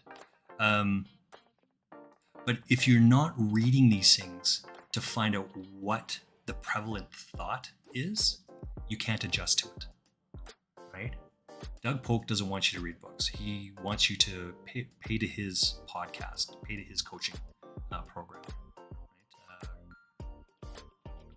I can't remember what the name of it is. It doesn't even matter what it is, right? But having a degree in university, the oldest book I read was 2,500 years old. To suggest that because that book is 2,500 years old and there's nothing to learn from that book, there's nothing of value from that book, that's absolutely ridiculous. To suggest that there isn't value to get out of this book at for 40 years old is absolutely ridiculous. Of course, there's things to learn from here. It's just how your filters go through to decide what's important and what isn't important. That's the thing. So, to M. Shot's question here, that was a long-winded answer to get to it, right? But I've seen this several times, like not quite the hundreds. I'd be surprised, shocked if I haven't seen that move more than 25 times. They do that to give you the illusion that they want to hold a little bit back, but they're not holding a little bit back, right? This guy has 150 bigs, and this guy had 70 bigs. Right? Why push the all-in button?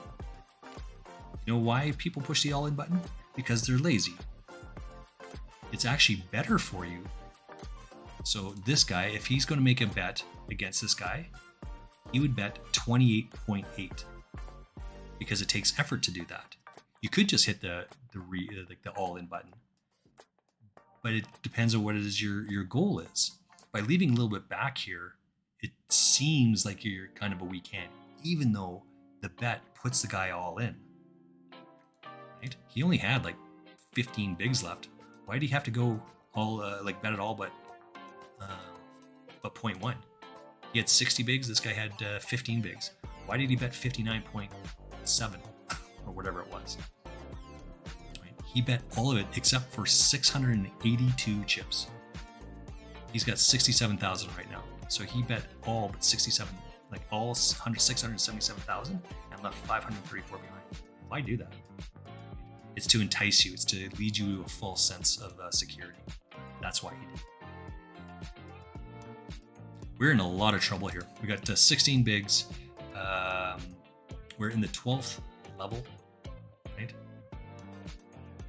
So we got like 11 more minutes. So as you go on, right, you see these things, but if you're not, like, you may have seen this before, one shot. You just weren't aware that that's what was happening, right? We have some commercials up here. It's good. Oops. What's that? Called the Master Class, I think.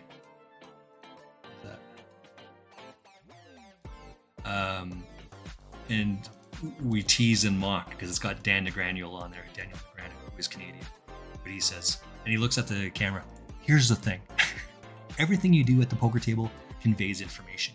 You can't be sitting there all willy-nilly eating a sandwich, right? And people, we just laugh at this shit. I think that's funny. Just laugh at it. But that's it. Right? You have to be observant. You have to be paying attention all the time to what's happening at your table. Okay? This is part of the reason why I'm not on my phone a whole lot while I'm playing. We need to lose one more person in this. Oops. 3.5 bigs. We need to lose one more person out of this one. Let me open up the tables now because it should be heads up. Sorry, it should be down to 2 tables. All right, so now that we're down to 2 tables, move this. Now that we're down to 2 tables in this tournament, what's happening here? My mouse is acting up. See, here's another guy that just bet he's got 3.7 bigs in his stack, and he bet 3.5, leaving himself 0.2. The guy behind him went all in for 5.5. Are you folding your 0.2 bigs? You're on the button next, right? So you have to call. He doesn't like it, but he calls and he holds up, and we lose. We almost lose someone. Right? That would be one of the exceptions of times that I've seen a guy do that where he didn't have the nuts, but he was ahead. We're 12 out of 12 on this tournament, and I'm fairly sure I am. In fact, I know I am. I'm in the bottom portion of the pool here. So I'm pulling up both tables now on this one. So just to the left, right where my ad is, that is my other table. I have everyone there.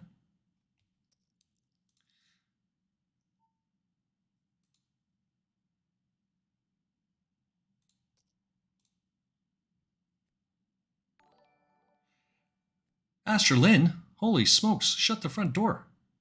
Welcome on, young miss. Welcome in, welcome in. Shout out. Astra Lynn plays World of Warcraft, and she was doing that earlier on. Welcome in, Raiders.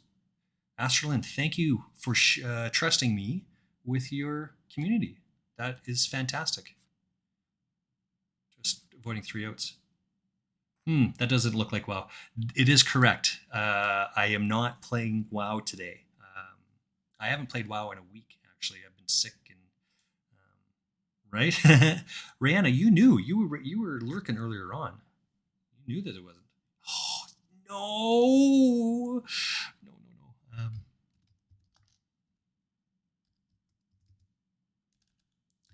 no. I'm playing tournaments. All right, so just a quick heads up to everyone that's watching.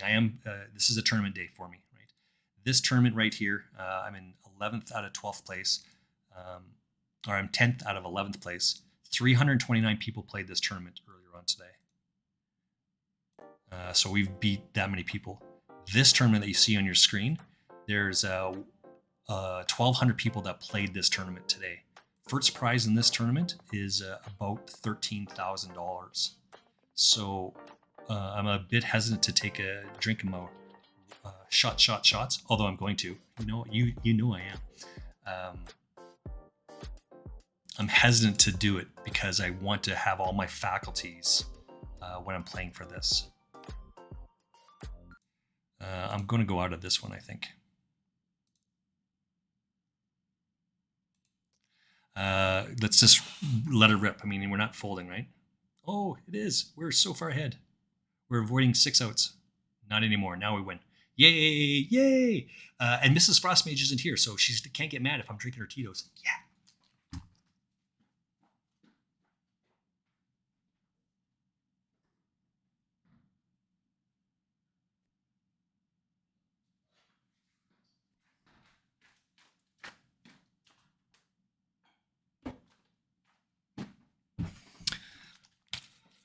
Ugh.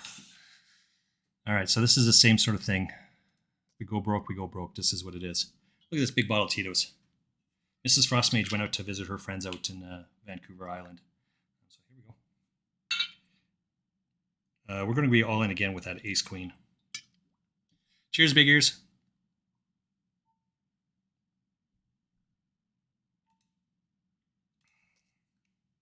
Ooh. Oh. So that's what you get when you hang out and lurk. You get all those little points in there. And then you can use the points to get free stuff, like redeem shots. And because Rihanna did it,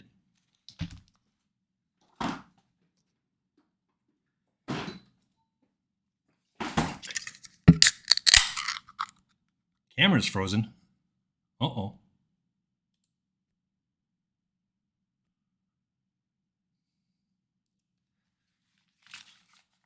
Let me get that. Where is it's this one, right?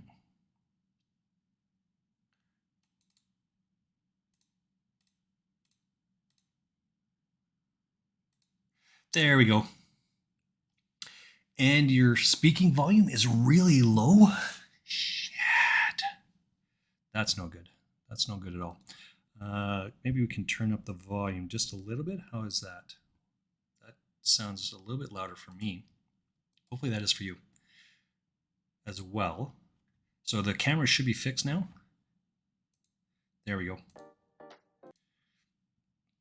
We went from being 10th in this tournament to being third. We're second, third. We are, you can see like 0.6 behind here. That's huge. Alviro is a second chip leader. This guy is way behind. He's going to lose a bunch. Let me know if that helped out, if that improved.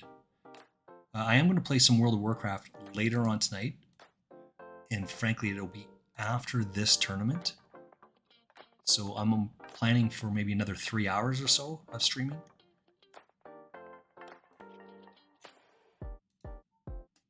Sitting now at 113 Bs. That's good. That's awesome. M-Shot, can you hear me okay? No issues, no concerns? Raiders, thank you for hanging out with me. Thanks for coming in. I typically play World of Warcraft, but I've been playing a little bit more poker this past week for a couple different reasons. My friend and teacher, Who Cares, is in Las Vegas right now playing the World Series of Poker. He's actually playing his event today. Let's switch over here. Sorry about that. Oh, yeah, I did have it right. This table started at noon for me. It started at 10 o'clock for him. Or sorry, at 11 o'clock for him. So it's an hour difference. He's playing in his big tournament. I'm playing in my big tournament today. We're just having conversations going back and forth every once in a while. But even then, I'm still not answering my questions on here because I want to make sure I'm laser focused on this tournament.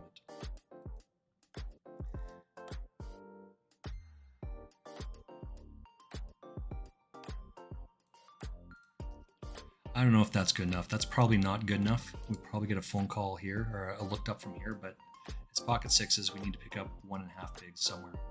Cheers, biggers.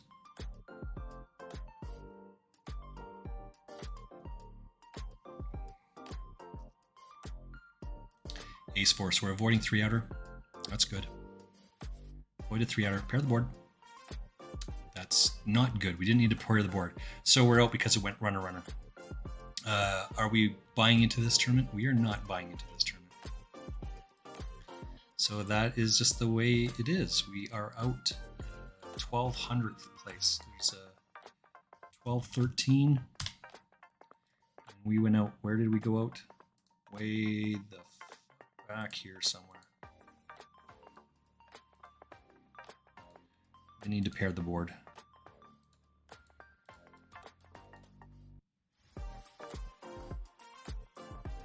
As it turns out, we're out in 577th place. And that's part of the problem, right? Womp, womp, womp. Is right.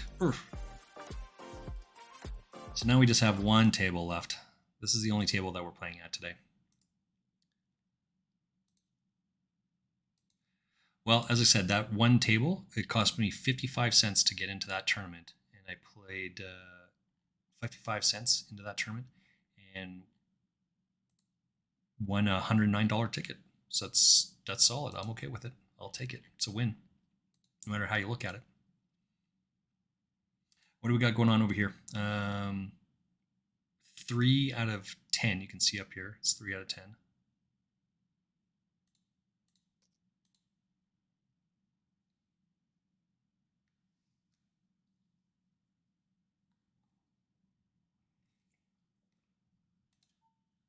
It's that shots.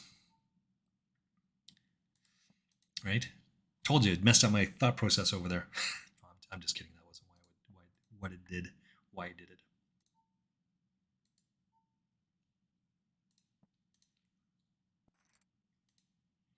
Ooh.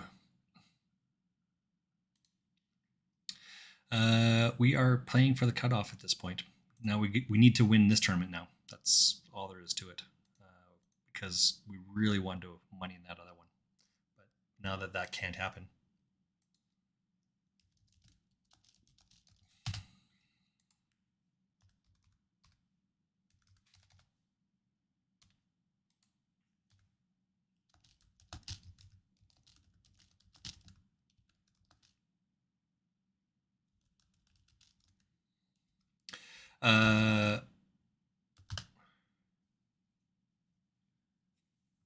That's rough.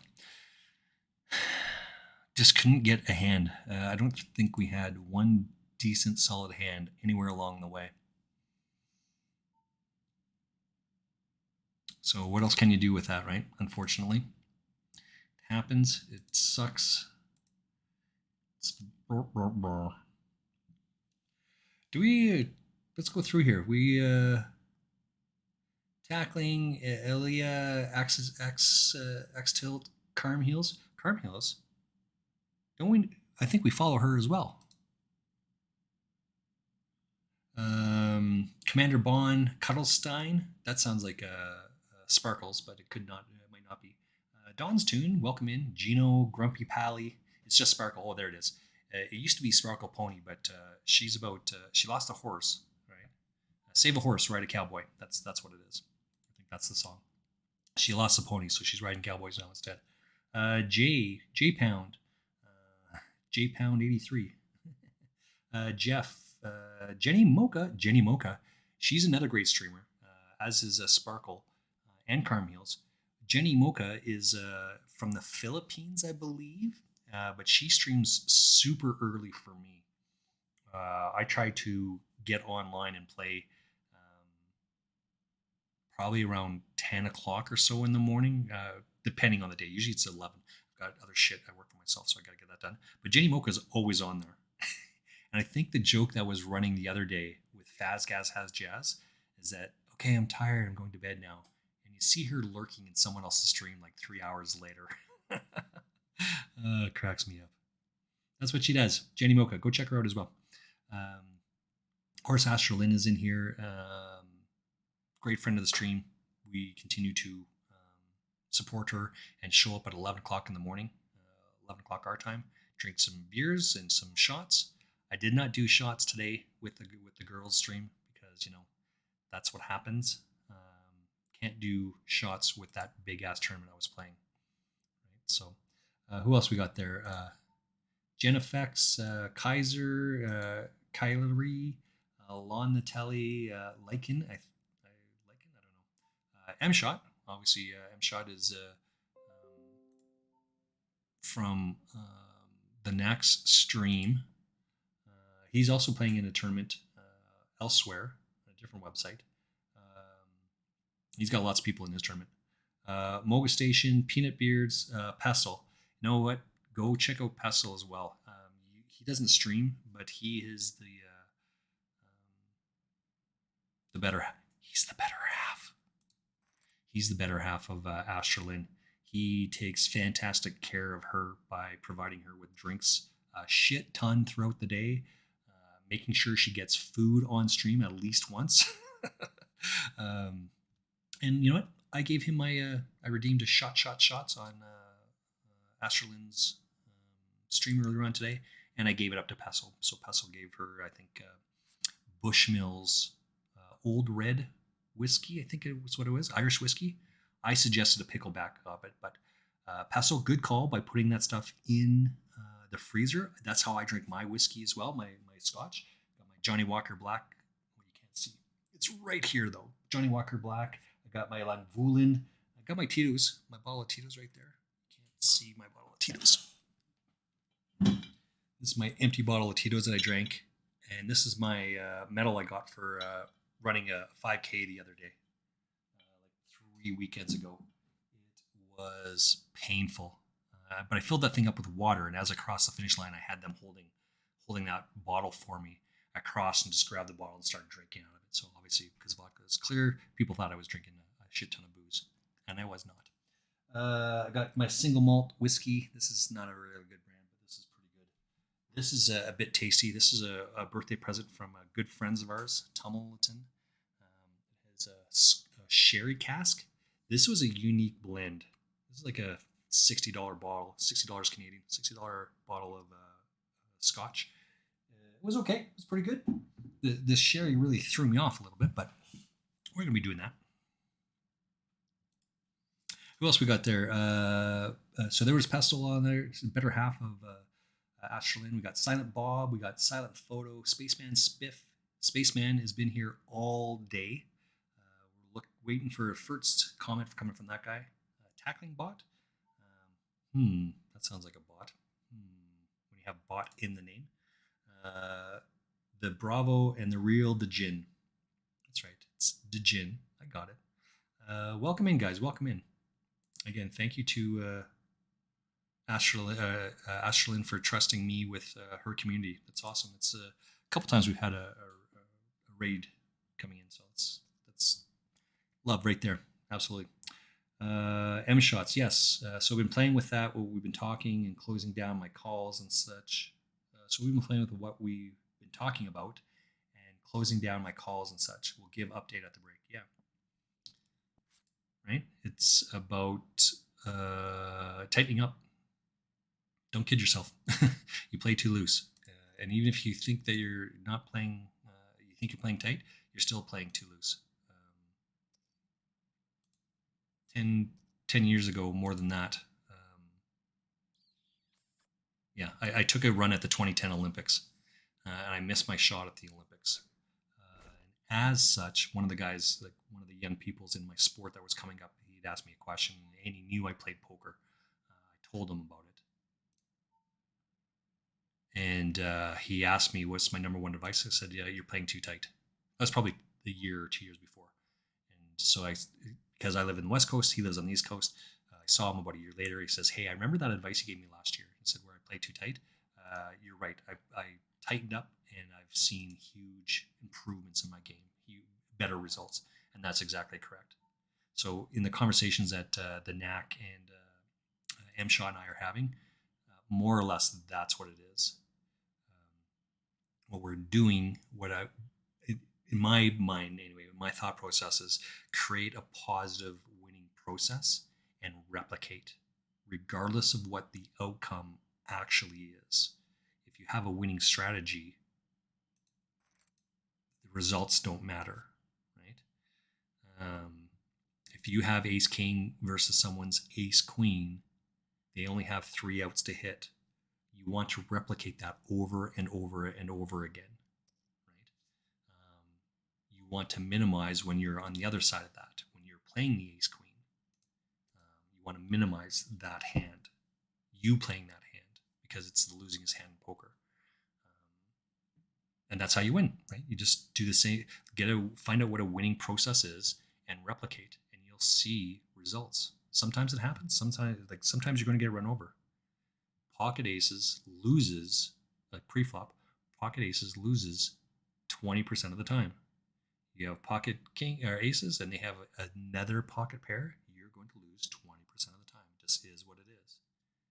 It's how you deal with that loss, but you wouldn't change any of that. Who cares? We're going to record this so he can read it, like watch this when he comes back.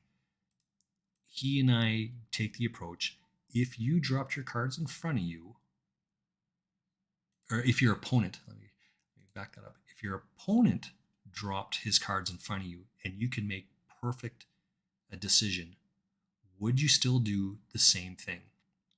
If you would, then you're in line with making the right decision.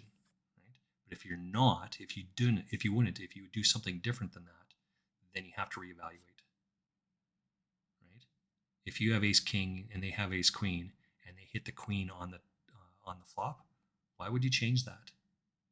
Right? They only have 3 outs to hit. You want to replicate that over and over and over again. So it is break time. We are going to take a 5-minute break right now. I'm going to run an ad break. This term is just about over. I'm not going to lie. I'm probably going to do another shot for Rihanna.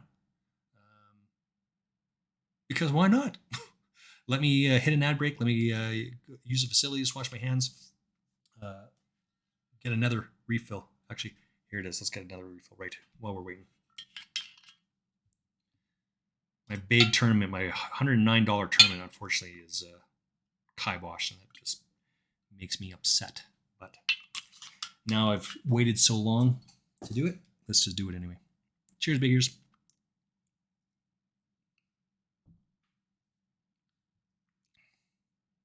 I'd say icky beer, but it's not icky beer. It's delicious. Delicious.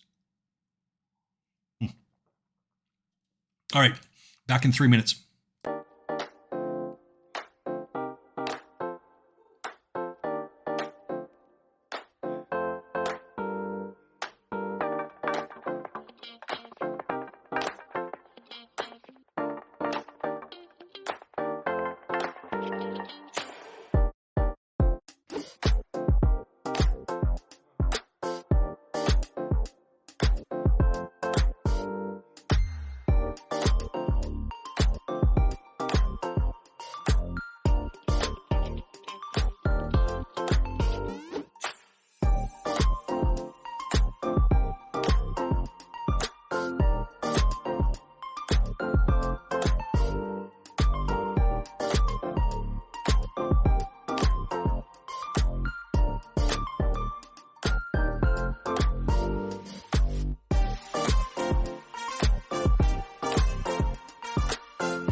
Excellent.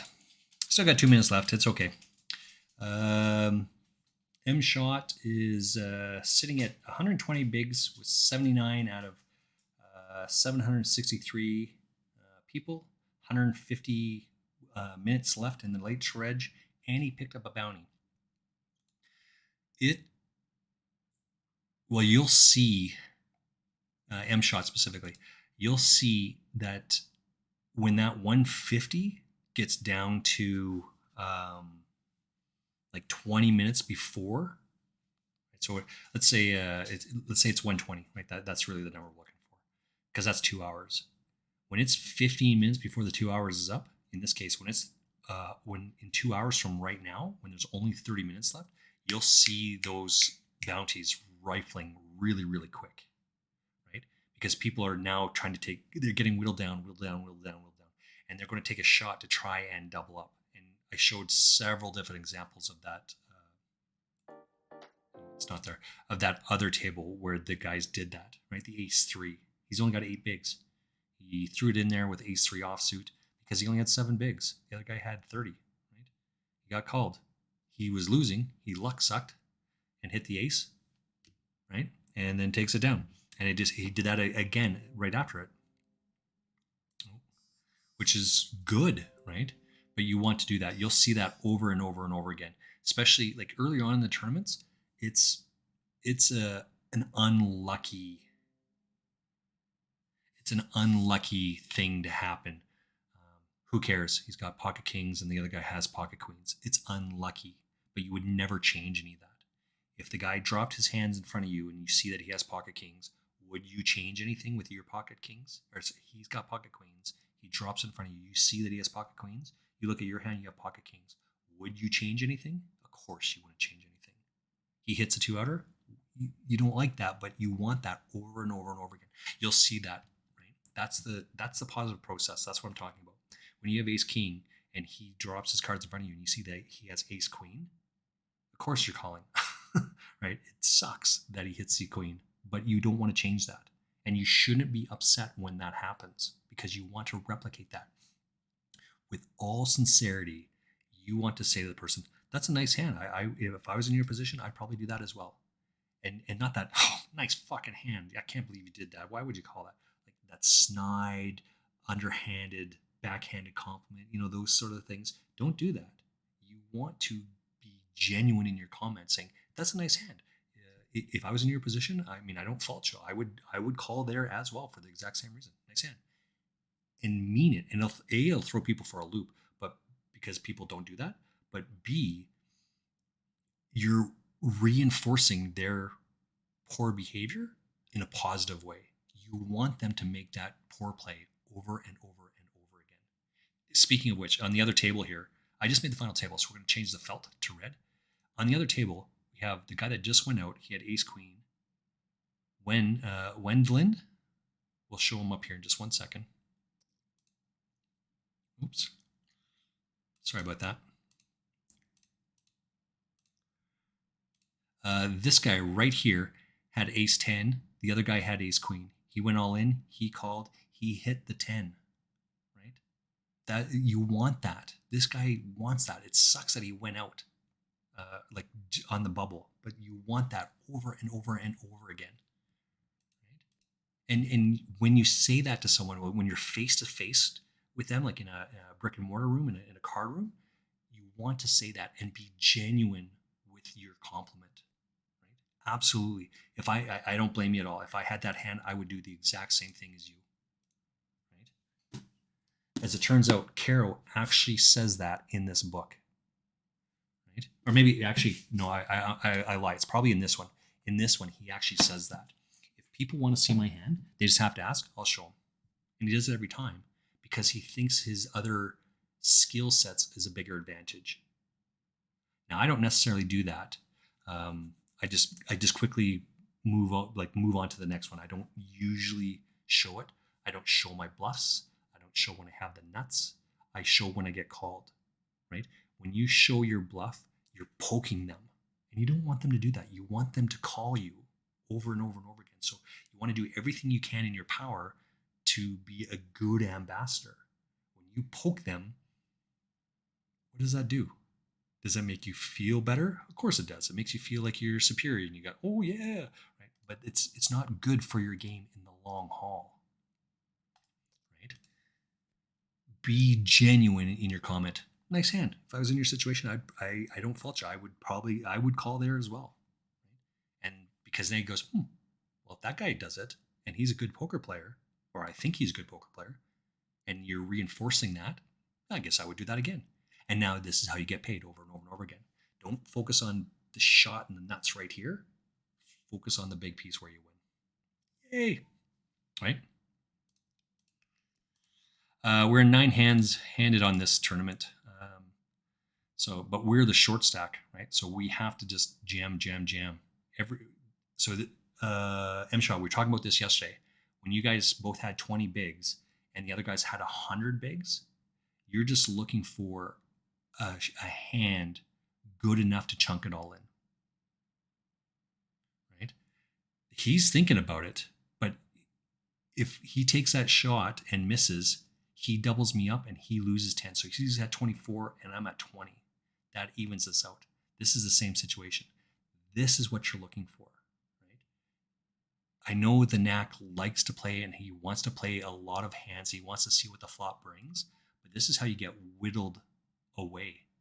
This is a good hand, but you have to fold this. Right? Replicate good, positive behaviors over and over and over again. We're gonna get you a good process here, buddy. We've got this for sure. Ashlyn, Rihanna, thank you again. You guys are awesome. You guys probably are not here for a bunch of the comments, but I've given you guys 2 or 3 shout outs throughout the day because, again, I think you guys are awesome. And not just because you rated in, right? There's a reason why we keep showing up every Sunday. I normally drink shots with you guys in the morning, even if I'm not playing. Right? I do the shit with you. I do the stuff with you.